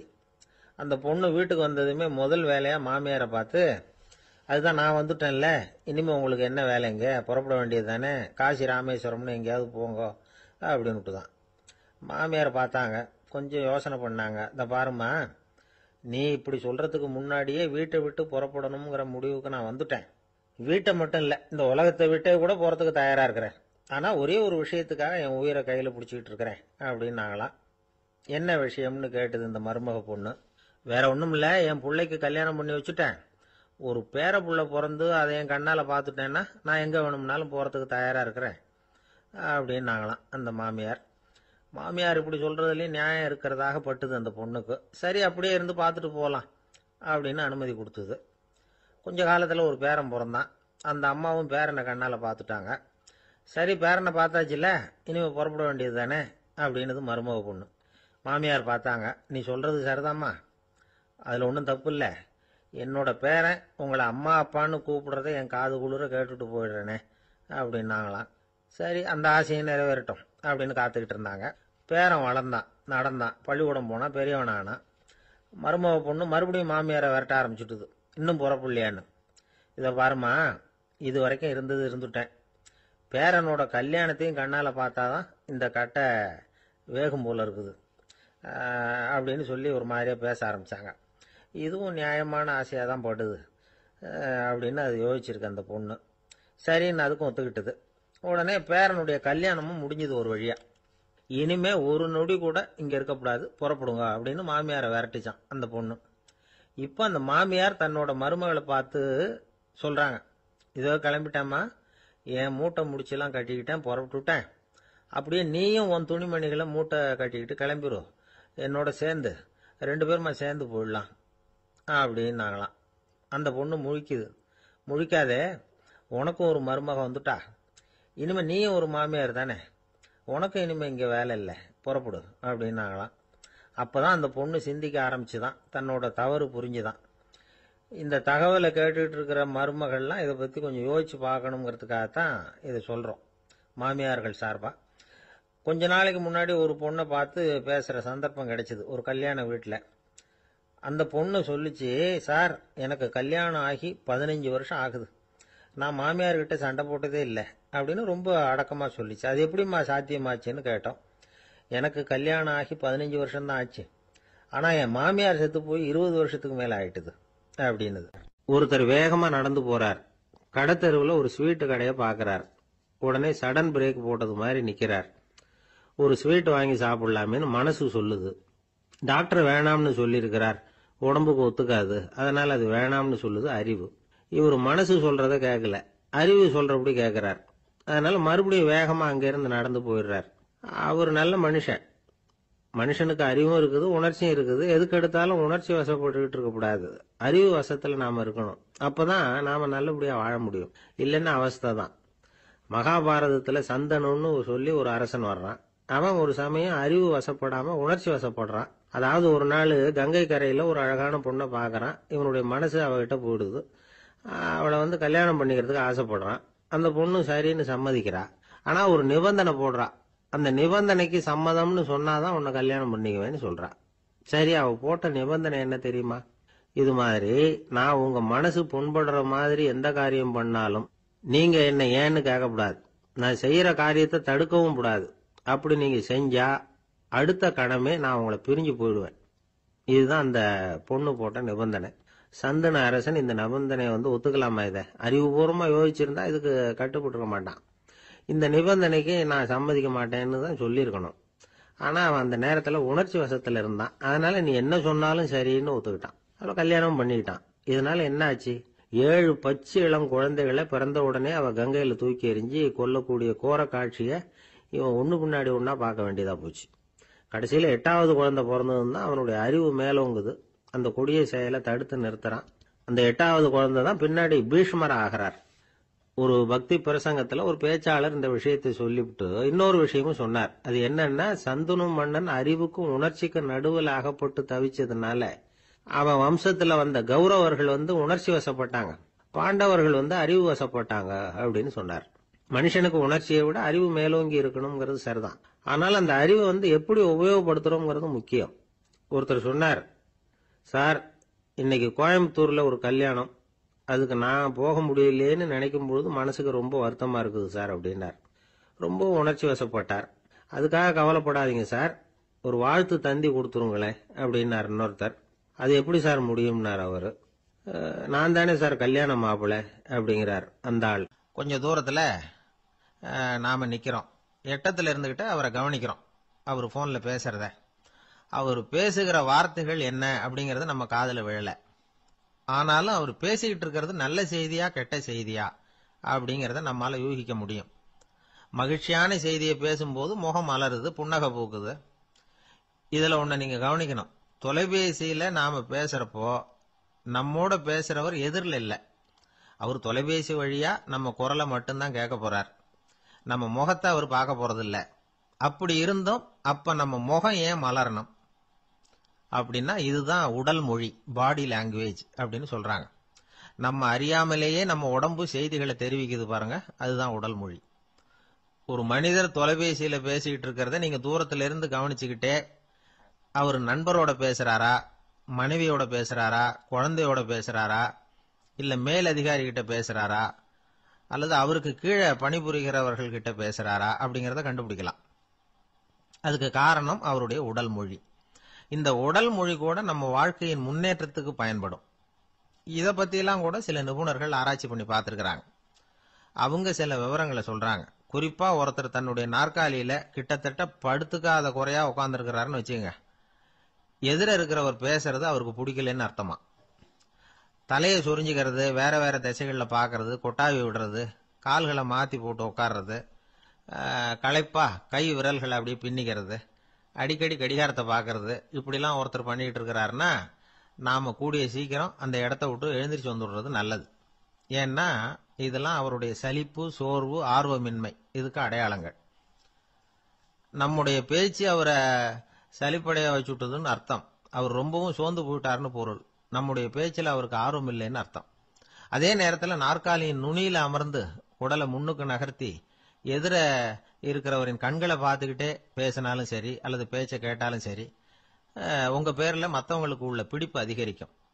நாம எப்படிப்பட்டவர்ங்கிறத நம்ம உடம்பும் நடை உடை பாவனையும் அடுத்தவங்களுக்கு காட்டி கொடுத்துரும். உங்க உடம்பு, உங்க பார்வை, நடை, உட்கார்ற விதம், இதை வச்சுக்கிட்டே நீங்க பொறுப்புள்ளவரா, முரடரா, அலட்சியமானவரா, மரியாதை தெரிஞ்சவரா, அடக்கமானவரா, நம்பிக்கைக்கு உரியவரா, நாணயம் இல்லாதவரா, பயந்தவரா, திறமசாலியா, அப்பாவியா அப்படிங்கறதெல்லாம் கண்டுபிடிச்சிடலாம். அதனால இந்த உடல் மொழியை புரிஞ்சுக்கிட்டு நம்மளை கொஞ்சம் சரிப்படுத்திக்கிட்டோம்னா வாழ்க்கையில சுலபமா பல காரியங்களை சாதிக்க முடியும்.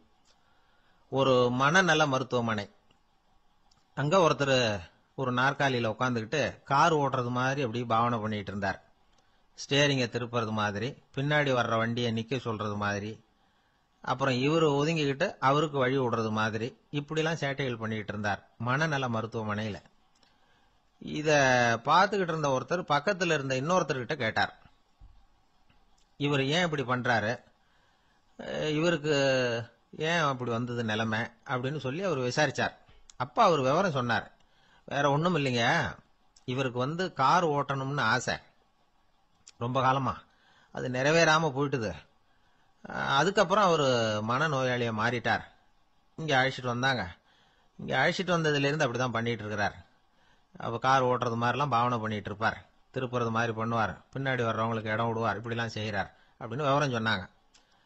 நீங்க சொல்லப்படாதா, இப்ப நீங்க கார் ஓட்டல, வெறும் நாற்காலியில தான் உட்கார்ந்து இருக்கிறீங்க அப்படின்னு நீங்க சொல்லப்படாதா அவருக்கு அப்படின்னு கேட்டாங்க.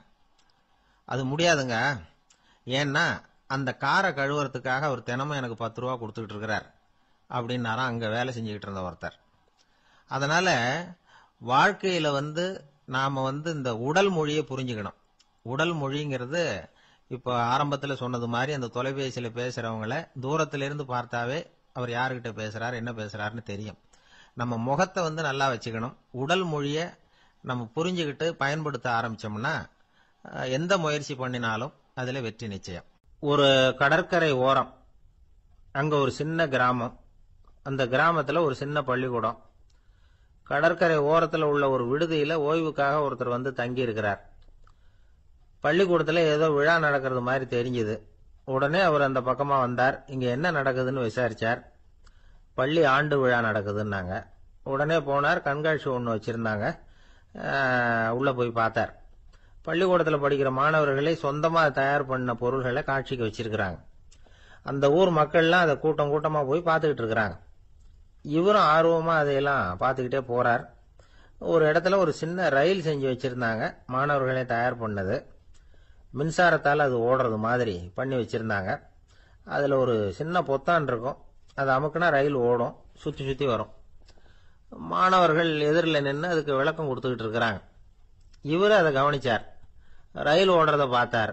அங்க நின்றுகிட்டு இருந்த மாணவர்கள் கிட்ட விளையாட்டா கேட்டார், ஏப்பா இந்த ரயில் எதனால ஓடுது அப்படின்னு கேட்டார் இவரு. சக்தியினால ஓடுது அப்படின்னாங்க மாணவர்கள். அது என்ன சக்தின்னு கேட்டார். அதுக்கு பேரு மின்சாரம் அப்படின்னாங்க. சரி, நீங்க மின்சாரத்தை பார்த்துருக்கிறீங்களா அப்படின்னார். நாங்க பார்த்தது இல்லைங்க, ஆனா இதை செய்யறதுக்கு எங்களுக்கு உதவி பண்ண ஆசிரியர் ஒரு பட்டதாரி, ஒரு காலம் அவர் பார்த்திருக்கலாம் அப்படின்னாங்க. அவர் எங்க இருக்காருன்னு கேட்டார். இதோ அழைச்சிட்டு வர்றோம்னு ஓடினாங்க. அவர் அழைச்சிட்டு வந்தாங்க. அவர்கிட்ட ஒரு பெரியவர் கேட்டார், மின்சாரத்தை நீங்க பார்த்துருக்கிறீங்களா அப்படின்னு. மின்சாரத்தை பார்க்கறதாவது நான் பார்த்ததே இல்லை. நான் பார்த்தது அது செயல்படுற விதத்தை தான். அது விளக்க எரிய வைக்குது, ரயில ஓட வைக்குது, இது மாதிரி எத்தனையோ எந்திரங்களை செயல்பட வைக்குது. ஆனா உண்மையிலேயே அது என்னன்னு எனக்கு தெரியாது. ஒருவேளை இந்த பள்ளிக்கூடத்து தலைமை ஆசிரியருக்கு தெரிஞ்சிருக்கலாம், ஏன்னா அவர் ஒரு மேல்நிலை பட்டதாரி அப்படின்னாராம் அவரு. சரின்னு போய் தலைமை ஆசிரியரை கூப்பிட்டுக்கிட்டு வந்தாங்க. அவர்கிட்டயும் இதே கேள்வி கேட்டாராம் அவரு. மன்னிக்கணும், இந்த கேள்வி இதுவரைக்கும் யாரும் என்கிட்ட கேட்டதில்லை. சக்தியை யாரும் பார்க்க முடியாது, ஆனா அது செயல்படும் விதத்தை தான் பார்க்க முடியும் அப்படின்னாராம் அவரு. இப்போ இதுவரைக்கும் கேட்டுக்கிட்டு இருந்த பெரியவர் சிரிச்சார். சிரிச்சுட்டு சொன்னாராம், சரி அதுக்காக ஒன்றும் கவலைப்படாதீங்க, என்னுடைய பெயர் தாமஸ் ஆல்வா எடிசன் அப்படின்னாராம். இதை கேட்டதும் அங்க இருந்தவங்களுக்கெல்லாம் அதிர்ச்சி, ஆச்சரியம். என்னது, நீங்க தானா எடிசன்? நீங்க எவ்வளவு மின்சார கருவிகளை உண்டாக்கி இருக்கிறீங்க, நீங்களா இந்த கேள்வியை கேட்டது அப்படின்னாங்களாம். ஆமா, நான் தான் கேட்கிறேன், ஏன்னா நானே மின்சாரத்தை பார்த்தது கிடையாது அப்படின்னாராம் அவரு. அன்புங்கிறது இப்படிப்பட்டது தாங்கிறார் ஓஷோ. அன்புங்கிறது நம்ம உடற்கூறு அமைப்பில் இல்லை, அது நம்ம உடம்புல உள்ள சுத்த சக்தியின் வெளிப்பாடு. அதை உணரத்தான் முடியுமே தவிர பார்க்க முடியாது. அன்பே உன்னை நான் என் இருதயத்தில் வச்சிருக்கிறேன் அப்படின்னு எல்லாம் சொல்லுவான். இதெல்லாம் சும்மா. இது டாக்டர்கள் சொல்ற இருதயம் கிடையாது. அது ரத்தத்தை தள்ளுகிற ஒரு கருவி, அவ்வளவுதான். ஞானிகள் சொல்லுகிற இதயம் வேற, அது கண்ணுக்கு புலப்படாத ஒரு சக்தி. என்னுடைய இதயம் ரொம்ப விசாலமானது சார் அப்படின்னார் ஒருத்தர். அப்படிங்களான்னு ரொம்ப மரியாதையா, ஆமாங்க டாக்டர் அப்படிதான் சொல்றார், கொஞ்சம் வீங்கி போய் பெருசா இருக்குதான் அப்படின்னார். அள்ள அள்ள குறையாதது அட்சய பாத்திரம், அது நமக்கு தெரியும், கேள்விப்பட்டிருக்கிறோம். ஆனா போட போட நிரம்பாத ஒரு பாத்திரம் உண்டு. அது என்ன தெரியுமா? நம்மள பல பேர்கிட்ட அந்த பாத்திரம் உண்டு. அதுதான் பேராசை அப்படிங்கிற பாத்திரம். அதை நிறைவு செய்யவே முடியாது. பேராசையை பத்தி சுஃபி இலக்கியத்துல ஒரு பிரபலமான கதை உண்டாம். அதை ஒரு பெரியவர் எடுத்து சொல்லியிருக்கிறார். ஒரு மன்னர் நகர்வலம் போயிட்டு இருக்கார். ஒரு பிச்சைக்காரன் மன்னர் எதிரில் வரான். பிச்சை போடுங்கிறான். என்னுடைய அமைதியை கெடுக்காதே போங்கிறார் மன்னர். அவன் சிரிக்கிறான். அரசே, உங்களுடைய அமைதி கெடக்கூடிய நிலையில் இருந்தா அதுக்கு பேர் அமைதியே கிடையாது அப்படின்னு நானா. எதிரில் நிக்கிறது வெறும் பிச்சைக்காரன் இல்லை, யோகி அப்படிங்கிறத மன்னர் புரிஞ்சுக்கிட்டார். துறவியே, உங்களுக்கு என்ன வேணும்னாலும் கேளுங்க, கொடுக்குறேன்னாராம். அந்த துறவி மறுபடியும் சிரிக்கிறார். அரசே, உங்களால் முடியாததையெல்லாம் கொடுக்க முடியும்னு சத்தியம் செய்யாதீங்க அப்படின்னார். மன்னருக்கு கோபம் வந்துட்டுது. என்ன இவர் இப்படி சொல்றாரு அப்படின்னு நினைச்சார். நகர்வலத்தை பாதியிலேயே நிறுத்தினார். வாங்க அரண்மனைக்குன்னார். துறவியை அழைச்சிக்கிட்டு அரண்மனைக்கு வந்துட்டார். துறவி தன்கிட்ட இருந்த பிச்சை பாத்திரத்தை நீட்டினார். இது நிறைய எனக்கு பொற்காசுகள் வேணும் அப்படின்னாராம். அவ்வளவுதானா, இது ஒரு பெரிய காரியமா அப்படின்னு கையை தட்டினாராம் மன்னர். ஒரு பெரிய தாம்பாளம் நிறைய பொற்காசுகள் சேர்ந்தது. அதை அள்ளி போட்டார். போட போட அந்த பிச்சை பாத்திரம் நிரம்பவே இல்லை. பொற்காசுகள் போட போட அவ்வளவையும் உள்ள வாங்கிக்கிட்டே இருக்குது. அரசாங்க கஜானாவே காலி ஆயிட்டுது. மூட்டை மூட்டையா பொற்காசுகளை கொட்டி பார்த்துட்டாங்க. அது முழுங்கிக்கிட்டே இருக்குது. கடைசி வரைக்கும் அந்த பிச்சை பாத்திரம் நிரம்பவே இல்லை. அரசர்கிட்ட இருந்த கர்வம் போயிட்டுது. அப்படியே பொத்துன்னு துறவி காலில் விழுந்தார். அப்போ அந்த துறவி சொன்னாராம், மன்னா, இந்த பிச்சை பாத்திரத்தை உங்களால மட்டும் இல்லை, வேற யாராலையும் நிரப்ப முடியாது. அதுக்கு என்ன காரணம்னா, இது சாதாரண பிச்சை பாத்திரம் இல்லை, பேராசைகளோட வாழ்ந்து செத்து போன ஒரு மனிதனின் மண்டை ஓடுது அப்படின்னாராம். பாருங்க, இதுதான் அந்த சுஃபி இலக்கிய கதை. செத்த பிறகும் நிறைவு இல்லைன்னா அது எப்பேற்பட்ட பேராசையா இருக்கும்னு யோசிச்சு பார்த்துங்க. நம்மால் ஒருத்தர் கல்யாணம் பண்ணிக்க பொண்ணு பார்த்துக்கிட்டு இருந்தார். அழகு, அறிவு, படிப்பு எதுவும் தேவையில்லை, பணம் மட்டும் இருந்தா போதும் அப்படின்னு பார்க்கறவங்க கிட்ட எல்லாம் சொல்லி வச்சார். ரொம்ப நாளைக்கு அப்புறம் ஒரு பணக்காரர் கிடைச்சார். அவர் சொன்னார், இதை பாருங்க, எனக்கு 20 வயசுல ஒரு மகள், அவளை நீங்க கல்யாணம் பண்ணிக்கிட்டா 2 லட்சம் பணம் கொடுப்பேன். 25 வயசுல ஒரு பொண்ணு, அவளை கல்யாணம் பண்ணிக்கிட்டா 2.5 லட்சம் தருவேன். 30 வயசுல ஒரு பொண்ணு இருக்கா, அவளை கல்யாணம் பண்ணிக்கிட்டா 3 லட்சம் தருவேன். என்ன சொல்ற அப்படின்னாராம். இவன் கொஞ்ச நேரம் யோசிச்சு பார்த்துருக்கான். அதுக்கப்புறம் மெதுவா அவரை நிமிந்து பார்த்து, ஏன் சார், உங்ககிட்ட 50 வயசுல ஏதாவது பொண்ணு இருக்கா அப்படின்னு கேட்டானா. ஒரு ஊர்ல ஒரு ஞானி இருக்கிறார். ரொம்ப பெரிய ஞானி. ரொம்ப வயசாயிட்டுது. கடைசி காலத்துல அவர்கிட்ட சில பேர் வந்தாங்க. உங்க குரு யார் அப்படின்னு கேட்டாங்க. அவர் நிமிந்து பார்த்தார். எனக்கு ஆயிரக்கணக்கான குருமார்கள் உண்டு, அவங்க பேரெல்லாம் சொல்லணும்னா இந்த காலம் பத்தாது, ஆனா முக்கியமான ஒரு 3 பேரை பத்தி மட்டும் உங்களுக்கு சொல்றேன் அப்படின்னாராம். அப்புறம் சொன்னார், அந்த 3 பேர்ல ஒருத்தன் ஒரு திருடன். ஒரு சமயம் ஒரு பாலைவனம் வழியா நான் போய்கிட்டு இருந்தேன். அப்போ வழி தவறி போய் ஒரு கிராமத்துக்கு போயிட்டேன். அது இருட்டு நேரம், நடு ராத்திரி, ஊரே உறங்கி போச்சு. அந்த நேரத்தில் ஒரு ஆள் மட்டும் ஒரு வீட்டு சுவத்தில் ஏதோ பண்ணி உள்ளே நுழையறதுக்கு முயற்சி பண்ணிட்டு இருக்கிறான். அவங்கிட்ட போய் நான் இன்னைக்கு இங்கே எங்கே தங்க முடியும் அப்படின்னு கேட்டேன். அதுக்கு அவன், இந்த ராத்திரி வேளையில் அது ரொம்ப சிரமம், ஒரு திருடனோட உங்களால் தங்க முடியும்னா நீங்கள் என்னோட தங்கலாம் அப்படின்னா. நான் அவங்க கூட 1 மாதம் தங்கியிருந்தேன். ஒவ்வொரு நாள் ராத்திரியும் இப்போ நான் என்னுடைய வேலைக்கு போகிறேன், நீங்கள் ஓய்வு எடுத்துக்கோங்க அப்படின்னு சொல்லிவிட்டு போவான். அவன் திரும்பி வந்த உடனே உனக்கு ஏதாவது கிடைச்சதான்னு நான் கேட்பேன். அதுக்கு அவன், இன்னைக்கு ராத்திரி ஒன்றும் இல்லை, நாளைக்கு மறுபடியும் முயற்சி பண்ணுவேன் அப்படின்பா. எப்பவும் அவன் நம்பிக்கை இழந்ததே கிடையாது. எப்பவும் சந்தோஷமாகவே இருப்பான். நானும் ரொம்ப காலமாக தியானம் பண்ணிக்கிட்டே இருந்தேன். ஒன்றுமே நடக்கலை. ஆனால் நான் என்ன பண்ணேன் தெரியுமா? மனசு வருத்தப்படும், நம்பிக்கை இழந்துருவேன். அப்போல்லாம் அந்த திருடனுடைய விடாமுயற்சி தான் ஞாபகத்துக்கு வரும். அதனால் அந்த திருடன் எனக்கு ஒரு குரு. என்னுடைய 2வது குரு யாருன்னா அது ஒரு நாய். இது எப்படின்னா, ஒரு சமயம் எனக்கு ரொம்ப தாகமாக இருந்தது. ஒரு நதியை நோக்கி போய்கிட்டு இருந்தேன். அப்போ ஒரு நாயும் வந்தது. அதுக்கும் தாகம். ஓடி வந்து ஆற்றை பார்த்தது. அதோட நிழல் வந்து ஆற்றுல தெரிஞ்சுது. அதை பார்த்ததும் பயந்துட்டுது அது. அதாவது அது தன்னுடைய சொந்த உருவத்தையே கண்டு பயந்தது. அதை பார்த்து குறைக்குது, திரும்பி ஓடிச்சு. ஆனால் அதுக்கு தாகம் அதிகமாக இருந்ததுனால அது மறுபடியும் திரும்பி வந்தது. பார்த்தா மறுபடியும் தண்ணியில் நாயோட உருவம் தெரியுது. இப்படி சில தடவை பண்ணிச்சு. இருந்தாலும் கடைசியில் தண்ணியில் குதிச்சுட்டுது துணிஞ்சி. இப்படி குதித்த உடனே அதோட உருவமும் மறைஞ்சுட்டுது. இதை பார்த்தேன். நான் என்ன புரிஞ்சுக்கிட்டேன்னா, எவ்வளவுதான் பயம் இருந்தால் கூட ஒருத்தன் தைரியமாக காரியத்தில் இறங்கணும் அப்படிங்கிறத புரிஞ்சுக்கிட்டேன். இந்த போதனை அந்த நாய்கிட்ட இருந்து எனக்கு கிடைச்சிது. இது ஒன்று. அடுத்தது என்னுடைய 3வது குரு யாருன்னா அது ஒரு சின்ன குழந்தை. நான் ஒரு சமயம் ஒரு நகரத்துக்கு போனேன். அங்கே ஒரு குழந்தை எரிகிற மெழுகுவத்தி ஒன்று எடுத்துக்கிட்டு வந்தது. நான் அந்த குழந்தைய பார்த்து வேடிக்கையாக கேட்டேன், ஏன் பாப்பா இந்த மெழுகுவத்தியை நீயாவே கொளுத்துனியா அப்படின்னு கேட்டேன். ஆமான்னுது அந்த குழந்தை. சரி, இந்த மெழுகுவத்தி முன்னாடி எரியாமல் இருந்தது, இப்போ எரியுது. இந்த மெழுகுவத்திக்கு வெளிச்சம் எங்கேருந்து வந்தது? அதை எனக்கு காட்ட முடியுமா அப்படின்னு கேட்டேன் அந்த குழந்தைகிட்ட. இதுக்கு அந்த குழந்தை சிரிச்சுக்கிட்டு அந்த மெழுகுவத்தியை ஊதி அணைச்சுட்டுது.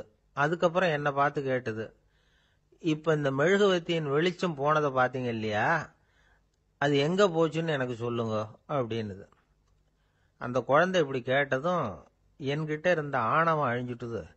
நான் படித்ததெல்லாம் அந்த வினாடியில் சுக்கு நூறாக போயிட்டுது. என்னுடைய முட்டாள்தனத்தை நான் உணர்ந்தேன் அப்படின்னு இவ்வளவும் அந்த ஞானி விவரமாக சொன்னாராம். அதனால் நாம் இன்னார்கிட்டே இருந்து தான் இதை கற்றுக்கணுங்கிறது இல்லை, யாருக்கிட்டே இருந்தும் எதையும் கற்றுக்கலாம். நம்மால் ஒருத்தன் ஒரு நாய் வளர்த்துக்கிட்டு இருந்தான். அந்த நாய்க்கு வால் கிடையாது. யாரோ ஏற்கனவே வெட்டி எடுத்துட்டாங்க. இந்த நாய் தான் சார் எனக்கு குரு, அதுகிட்டே இருந்து கூட நான் பாடம் கற்றுக்கிட்டு இருக்கிறேன் அப்படின்னா. அப்படி என்ன கற்றுக்கிட்டேன் இந்த வால் இல்லாத நாய்கிட்டே இருந்து அப்படின்னு கேட்டோம். நாம் யாருக்கிட்டையும் வாலாட்டக்கூடாது அப்படிங்கிற பாடத்தை அதுகிட்டே இருந்து தான் நான் கற்றுக்கிட்டேன் அப்படின்னா. ஒரு தீக்குச்சி தீப்பெட்டியை பார்த்து கேட்டுதான், நாம் 2 பேரும் தானே உரசிக்கிறோம், ஆனால் நான் மட்டும் தீப்பிடிச்சி எரிஞ்சு போகிறேன், நீ அப்படியே இருக்கிறியே அப்படின்னு தான். அதுக்கு தீப்பெட்டி சொல்லியிருக்குது, உனக்கு தலையில் கணம் இருக்குது அதனால் அழிஞ்சு போகிற அப்படின்னு தான். எப்படி இருக்கு பாருங்கள் இந்த பதில். தலையில் கணம் உள்ளவங்க யாருமே சரியாக இருக்க முடியாது. எவ்வளவு பெரியவங்களாக இருந்தாலும் சரி, ரொம்ப கஷ்டம்தான் அது. கர்வம்ங்கிறது கூடவே கூடாது. இதை விளக்கறதுக்கு மகான் ஒருத்தர் ஒரு சம்பவத்தை சொல்கிறார். அர்ஜுனன் வந்து தீர்த்த யாத்திரை பண்ணானா. அப்போ தென்னிந்தியாவுக்கு வந்திருக்கிறான். ராமேஸ்வரத்துக்கு போனப்போ அங்கே இலங்கைக்கு கல்லுலாம் அடுக்கி போடப்பட்டிருந்த பாலத்தை பார்த்தானா. ஒரு சின்ன குரங்கு அதுக்கு பக்கத்தில் விளையாடிக்கிட்டு இருந்திருக்கு. அதை பார்த்துட்டு அர்ஜுனன் சிரிச்சிருக்கான். ஏன் சிரிக்கிறேன்னு கேட்டிருக்கு அந்த குரங்கு. ராமன் மிகச்சிறந்த வில் வீரன். அப்படி இருக்கிறப்போ அவன் வந்து இலங்கைக்கு அம்புகளாலேயே ஒரு பாலம் கட்டியிருக்கலாம். அதை விட்டுட்டு போயும் உன்ன மாதிரி குரங்குகளை துணையாக வச்சுக்கிட்டு இப்படி ஒரு கருங்கல் பாலத்தை கட்டியிருக்கிறானே அப்படின்னானா. அம்புகளால் பாலம் கட்ட முடியுமா அப்படின்னு கேட்டுதான் குரங்கு. ஏன் முடியாது, என்னால் முடியுமேன்னு இருக்கான் அர்ஜுனன். அம்பால் பாலம் கட்டலாம், இருந்தாலும் என்ன மாதிரி குரங்குகள் ஏறி நடந்தா அது தாங்குமா? அதனால தான் ராமர் வந்து கருங்கல் பாலமே கட்டினார் அப்படின்னுது குரங்கு சொல்லிச்சான். அப்படியே சொல்கிற, நான் வேணும்னா இப்போ அம்புகளாலேயே ஒரு பாலத்தை கட்டுறேன், நீ அது மேலே ஏறி நடந்து பார். பாலம் விழுந்துட்டுதுன்னா நான் தீ மூட்டி அதில் குதித்து உயிர் தியாகம் பண்ணி விடுறேன் அப்படின்னு நான் ரொம்ப கோபமாக. உடனே அந்த சின்ன குரங்கு பெரிய உருவம் எடுத்துட்டு தான் கையில் கதையோடு அர்ஜுனன் முன்னாடி நிற்கிறான் அனுமன். பார்த்தா, என்னுடைய தலைவர் ராமரையா இழிவாக பேசுகிற, நீ இப்போ பாலம் கட்டு, நான் என்னுடைய பலத்தை காட்டுறேன் அப்படின்னு அனுமன். அர்ஜுனன் வந்து தன்னுடைய காண்டிபத்தை எடுக்கிறான், சரமாரியாக அம்புகளை விடுறான். அதெல்லாம் ஒன்னோட ஒன்று கோத்துக்கிட்டு அப்படியே பாலம் மாதிரி நிற்கிது. அர்ஜுனன் தலை நிமிர்ந்து நின்னான். அனுமன் வந்து உயர கிளம்பி அங்கேருந்து பாலத்தில் வந்து பொத்துன்னு இறங்கினான். பாலம் அப்படியே நொறுங்கி போச்சு தூள் தூளாக. என்ன அர்ஜுனா, இப்போ என்ன செய்ய போகிற அப்படின்னா ஏளனமா. அர்ஜுனன் தலையை தொங்க போட்டுக்கிட்டான். சொன்னபடி தீ மூட்டி அதில் குதிக்கிறதுக்காக 3 தடவை சுற்றி வந்தான். அப்போது கிருஷ்ணர் அங்கே வந்தார். என்ன அர்ஜுனா, என்ன நடக்குது, என்ன இது அப்படின்னு ஒன்றும் தெரியாத மாதிரி கேட்டார். அர்ஜுனன் வாயை திறக்கிறதுக்கு முன்னாடி அனுமன் வாயை திறந்தான், நடந்ததை சொன்னான். அர்ஜுனன் சவால் விட்டபடி உயிர் திறந்தே ஆகணும்னா அனுமன். கிருஷ்ணர் யோசனை பண்ணார். நல்லது, இந்த சவால் விட்டதுக்கும் நடந்ததுக்கும் யார் சாட்சி? பெரியவர் ஒருத்தரை சாட்சியாக வச்சுக்கிட்டல்லவா நீங்கள் இந்த போட்டியை நடத்தியிருக்கணும் அப்படின்னார். அதனால் என்ன, இப்போ மறுபடியும் அந்த போட்டியை நடத்திவிட்டா போச்சு, என்னால் அந்த அம்பு பாலத்தை நொறுக்க முடியாதா அப்படின்னா அனுமன்.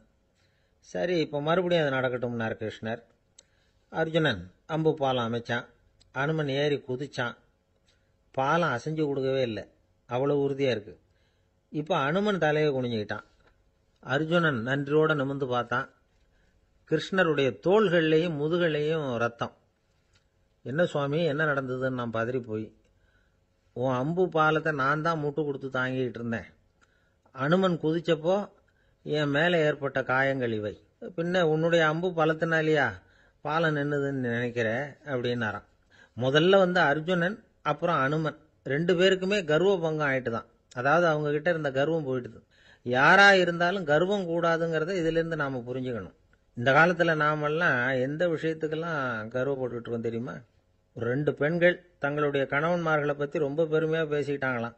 அதுல ஒரு அம்மா சொல்லியிருக்கு, என் வீட்டுக்காரர்கிட்ட எந்த சப்ஜெக்ட் கொடுத்தாலும் சரி அந்த விஷயத்தை பத்தி அழகா 1 மணி நேரம் பேசுவார் அப்படின்னாங்களாம். உடனே இன்னொரு அம்மா, அது என்ன பிரமாதம், என் வீட்டுக்காரருக்கு சப்ஜெக்டே தேவையில்லை, விஷயமே இல்லாம நாள் பூரா பேசிக்கிட்டு இருப்பார் அப்படின்னாங்களாம். பந்திக்கு முந்தர ஆசாமிகள் நம்மள பல பேர் உண்டு. அப்படி முந்தறதுக்கு கூட முயற்சி பண்றவங்க நிறைய பேர் இருக்கிறாங்க. இதுல என்ன ஒரு விஷயம்னா, பந்திக்கு முந்தறது கூட தப்பு இல்லை. ஆனா அப்படி ஒரு விருந்துல ஆளா போய் உட்காந்து சாப்பிட்டா கூட வெளியில வர்றப்ப என்ன பெரிய விருந்து வச்சுட்டான், சாம்பார்ல உப்பு இல்லை, ரசத்துல காரம் இல்லை அப்படின்னு குறை சொல்லிட்டே வர்றது இருக்கு பாருங்க, அது சரியில்லை, நாகரிகமும் இல்லை. கல்யாண பத்திரிகையில என்ன போட்டிருக்குது, என் பொண்ணுக்கும் இன்னார் பையனுக்கும் கல்யாணம், எல்லாரும் குடும்பத்தோட வந்திருந்து மணமக்களை ஆசீர்வதிக்கணும், இப்படித்தானே போட்டிருக்கோம். குடும்பத்தோட விருந்து சாப்பிட்டு சாப்பாடு எப்படி இருக்குன்னு அபிப்பிராயம் சொல்லிவிட்டு போங்க அப்படின்னா போட்டிருக்கு கல்யாண பத்திரிகையில. ஒருத்தர் வீட்டு விசேஷத்துக்கு போயிருக்கோம்னா எவ்வளவோ அசௌகரியங்கள் நமக்கு ஏற்படலாம். ஏராளமான கூட்டம் வந்திருக்கும். எல்லாரையும் அவங்க தனித்தனியாக கவனிச்சுக்கிட்டு இருக்க முடியாது. நாம தான் அனுசரித்து நடந்துக்கணும். நாமளா போய் வாழ்த்த வேண்டியவங்களை வாழ்த்தி விட்டு சேரணும். அதை விட்டுட்டு பத்திரிக்கை கொடுத்தானேன்னு போனேன், கவனிப்பே சரியில்லை அப்படின்னு புலம்பிக்கிட்டு இருக்கக்கூடாது. ஒரு விருந்துக்கு போனால் அங்கே எப்படி நடந்துக்கணும் அப்படிங்கிறத பற்றி கூட அனுபவசாலிகள் சில விவரங்கள்லாம் சொல்லியிருக்கிறாங்க. இந்த காலத்தில் கல்யாணம், பிறந்த நாள், அது இதுன்னு நிறைய விருந்துகள் நடக்குது. அதெல்லாம் எதுக்காக? மனித உறவுகளை வளர்த்துக்கிறதுக்காக தான், வேற எதுக்கு? ஒரு விருந்துக்கு போனால் அமைதியாக பொறுமையாக போய் உட்காரணும். அடித்து பிடிச்சிக்கிட்டு இடத்த பிடிக்க போகிறேன் அப்படின்னு நிற்கக்கூடாது. முதல் பந்தி நடந்துக்கிட்டு இருந்தால் அது முடிஞ்சு இலை எடுத்து சுத்தம் பண்ணதுக்கு அப்புறம் போய் உட்கார்றது தான் நாகரீகம். இலை எடுக்கிறதுக்கு முன்னாடி அங்கே போய் உட்காந்தா நல்லா இருக்காது. நீங்கள் சாப்பிட்டுட்டு உட்காந்துருக்கீங்களா, சாப்பிட்றதுக்கு உட்காந்துருக்கீங்களா, பார்க்குறவங்களுக்கு சந்தேகம் வந்துடும். அதே மாதிரி இலையில எல்லா ஐட்டமும் பரிமாறினதுக்கு அப்புறம் சாப்பிட ஆரம்பிக்கணும். ஒவ்வொரு ஐட்டமாக வைக்க வைக்க நாம் பாட்டுக்கு எடுத்து உள்ளே தள்ளிகிட்டே இருந்தோம்னா எதை வச்சோம் எதை வைக்கலன்னு பரிமாறினவரே குழம்பி போயிடுவார். ஏன்னா எப்போ பார்த்தாலும் இலை காலியாகவே இருக்கும். சாப்பிட்றப்போ உங்கள் சாப்பாட்டையே நீங்கள் கவனிக்கணும். அடுத்தவங்க இலையில என்ன இருக்குது, பக்கத்தில் இருக்கிறவர் எதை அதிகமாக சாப்பிட்றார், இதெல்லாம் நமக்கு என்னத்துக்கு? எல்லாரும் சாப்பிட்டு முடிக்கிற வரைக்கும் பொறுமையாக இருக்கிறது தான் நல்லது. நீங்கள் மட்டும் திடீர்னு பாதியில் எழுந்திரிச்சு பக்கத்தில் இருக்கிறவங்களுக்கு சங்கடமாக இருக்குமேங்கிறதெல்லாம் யோசிக்காமல் நீங்கள் பாட்டு எழுந்திரிச்சு போகக்கூடாது. பக்கத்தில் உள்ளவங்க உங்களை எழுந்திரிக்க சொன்னால் எழுந்திரிச்சு போகலாம். விருந்துகளில் சாப்பாட்டை வீணாக்கிறதே ஒரு நாகரிகமாக போட்டுது. இந்த காலத்தில் சாப்பாட்டுக்கே கஷ்டப்பட்டுக்கிட்டு பல பேர் இந்த உலகத்தில் இருக்கிறப்போ சாப்பாட்டை வீணாக்கிறது எவ்வளவு பெரிய மோசங்கிறத நினச்சி பார்க்கணும். வேணுங்கிற அளவுக்கு கேட்டு வாங்கி சாப்பிட்றது தான் முறை. விருந்தில் இந்த பஃபே அப்படின்னு சொல்லி ஒரு முறை சொல்கிறாங்கல்ல, அதாவது உணவு வகைகளையெல்லாம் பொதுவாக ஒரு இடத்துல வச்சுடுறது, நமக்கு தேவையானதை நாமே எடுத்து ஒரு தட்டில் போட்டுக்கிட்டு சாப்பிட வேண்டியது. இதில் கூட சில பேர் தேவைக்கு அதிகமாக எடுத்து போட்டுக்கிட்டு வீணாக்குறாங்க. சில சமயம் கடைசியாக சாப்பிட போகிறவங்களுக்கு எல்லா ஐட்டமும் கிடைக்காம போகலாம். அதை போய் பெருசு பண்ணிகிட்டு இருக்கக்கூடாது. என்ன சார், இந்த அளவுக்கு கூடவா நாகரிகம் தெரியாமல் இருக்கிறோம், இதை போய் பெருசாக சொல்ல வந்துட்டீங்களே அப்படின்னு நினைக்கலாம். ஒருத்தர் 2 பேருக்கு இந்த விவரம் தேவைப்படலாம். அவங்க காதலையும் இது விழட்டுமேங்கிறதுக்காக தான் இது. ஒரு பெரிய கல்யாண விருந்து நடந்துகிட்டு இருந்தது. விருந்து மண்டபத்து வாசல்ல ஒருத்தர் நின்றுக்கிட்டு வர்றவங்களையெல்லாம் ரொம்ப மரியாதையாக வணங்கி உள்ள அனுப்பி வச்சுக்கிட்டு இருந்தார். எப்படி தெரியுமா? வர்றவங்க கையெல்லாம் பிடிச்சி முத்தம் கொடுத்து அதுக்கப்புறம் உள்ள அனுப்பி வச்சுக்கிட்டு இருந்தாராம். கூட்டம்லாம் முடிஞ்சதுக்கு அப்புறம் அவர்கிட்ட போய் கேட்டிருக்கிறாங்க, சார் நானும் எவ்வளவோ விருந்துகளுக்கு போயிருக்கிறேன், இருந்தாலும் இவ்வளவு மரியாதையா வர்றவங்க கைக்கெல்லாம் முத்தம் கொடுத்து வரவேற்கிறத இங்கதான் பாக்குறேன் அப்படின்னு சொன்னாங்க. அதுக்கு அவர் சொன்னார், அட போங்க சார், நான் முத்தம் கொடுக்கல, முந்தின பந்திக்கு வந்து சாப்பிட்டவங்களே அடுத்த பந்திக்கும் வர்றாங்களான்னு மோந்து பார்த்து அனுப்பி வச்சுக்கிட்டு இருந்தேன் அப்படின்னார். இயேசுநாதர்கிட்ட ஒருத்தர் வந்து கேட்டாராம், இயேசுவே என்னை எவ்வளவு நேசிக்கிறீர்கள் அப்படின்னு. அவர் தன்னுடைய இரு கைகளையும் அகல விரித்து இவ்வளவு என்று சொல்லி சிலுவையில் உயிர் நீத்தார் அப்படின்னு சொல்லுவாங்க. அதாவது அந்த நேசிப்புக்கு எல்லை கிடையாது, அதே போல மன்னிப்புக்கும் எல்லை கிடையாது. இது இயேசுநாதர் சொல்லி கொடுத்த ஒரு பாடம். இயேசுனுடைய சீடர்கள்ல ஒருத்தன் பீட்டர், அவன் ஒரு நாள் இயேசுநாதர்கிட்ட கேட்டிருக்கான், இயேசுவே நான் வந்து என்னுடைய தம்பி கிட்ட அடிக்கடி சண்டை போட்டுக்கிட்டு இருக்கிறேன், என்னுடைய சகோதரன் கூட, அவனை நான் எத்தனை தடவை மன்னிக்கிறது? ஏற்கனவே 7 தடவை அவனை மன்னிச்சுட்டேன் அப்படின்னு சொல்லியிருக்கிறான்.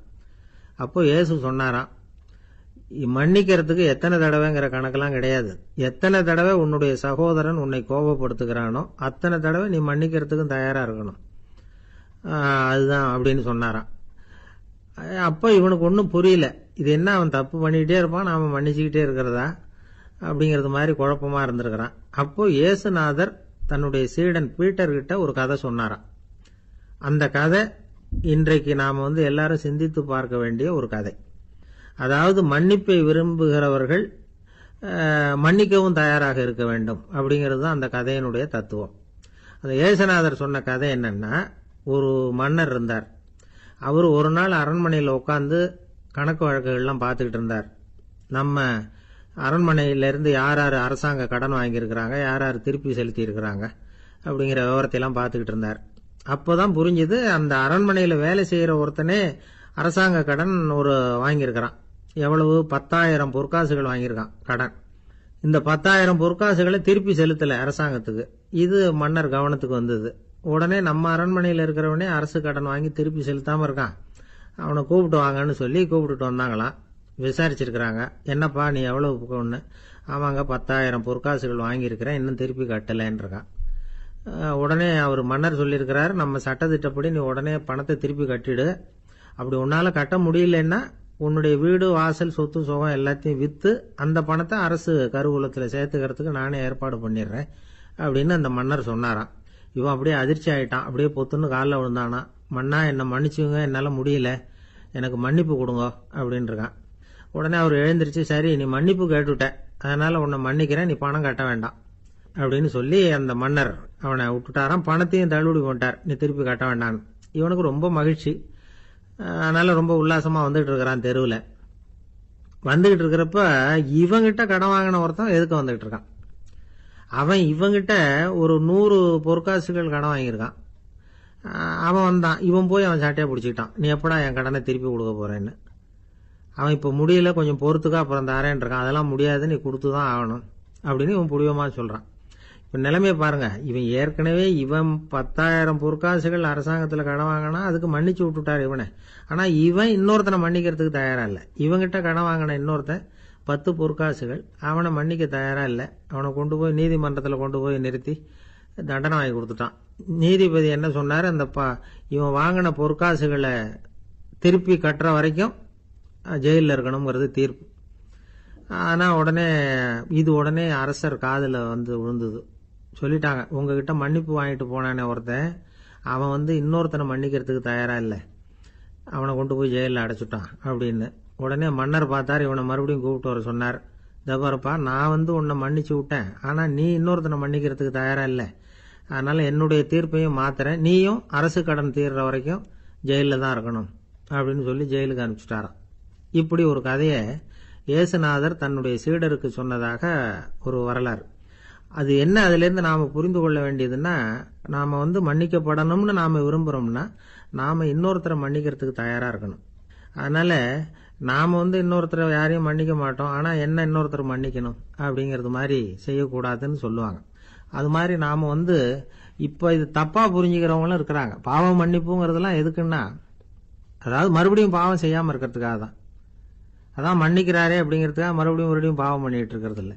அதான் ஒருத்தர் கேட்டாராம், பாவத்திலிருந்து மன்னிப்பு கிடைக்கணும்னா நீ என்ன செய்யணும் அப்படின்னு கேட்டிருக்காரு. அதுக்கு அவன் சொல்லியிருக்கிறான், நான் முதல்ல பாவம் செய்யணும், அப்போதானே மன்னிப்பு கிடைக்கும் அப்படின்னு நானா. இப்படிப்பட்டவர்கள் தான் இன்னைக்கு உலகத்தில் அதிகமாக இருக்கிறாங்க. அதனால் இந்த மன்னிப்பின் மகத்துவங்கிறது இயேசுநாதர்கிட்டேருந்து தான் நாம் புரிஞ்சுக்கணும். அந்த இயேசு சொன்ன அந்த மன்னிக்கிற மனோபாவம் இருந்தால் இன்னைக்கு உலகம் பூராவும் அமைதி பூங்காவாக இருக்கும். அதில் ஒன்றும் ஆச்சரியமே இல்லை, அதில் ஒன்றும் சந்தேகமும் இல்லை. அதனால் மன்னிக்கிற மனோபாவத்தை நாம் எல்லாரும் நமக்குள்ளே வளர்த்து கொள்ள வேண்டும். அப்படிங்கிறது தான் நாம் இன்றைக்கு எல்லோரும் சிந்தித்து பார்க்க வேண்டிய ஒரு செய்தி. ஒரு மனுஷனுக்கு 3 விதத்தில் கர்வம் உண்டாகிறதுக்கு வாய்ப்பு உண்டு. பணம், பதவி, புகழ். பணம் அதிகமாக வந்தால் கர்வம் வரலாம், பதவி பெருசாக வந்துட்டுதுன்னா கர்வம் வரலாம், புகழ் அதிகமாக போனாலும் கர்வம் வரலாம். இந்த 3 வகையான கர்வத்துக்கும் இடம் கொடுக்காம இருக்கிறாங்க பாருங்க, அவங்க தான் சிறந்த மனிதர்கள். ஒரு பெரிய பொறுப்பில் இருக்கிறவங்களுக்கு கர்வம் வந்துடக்கூடாது. அப்படி வந்துட்டுதுன்னா அது எல்லாருக்கும் இடைஞ்சல். ஒரு ராஜா இருந்தார். அவர் ஒரு நாள் தன்னுடைய தலைநகரத்தை சுற்றி வந்துகிட்டு இருந்தார். ஒரு இடத்துல ஒரு அழகான நிலத்தை பார்த்தார்.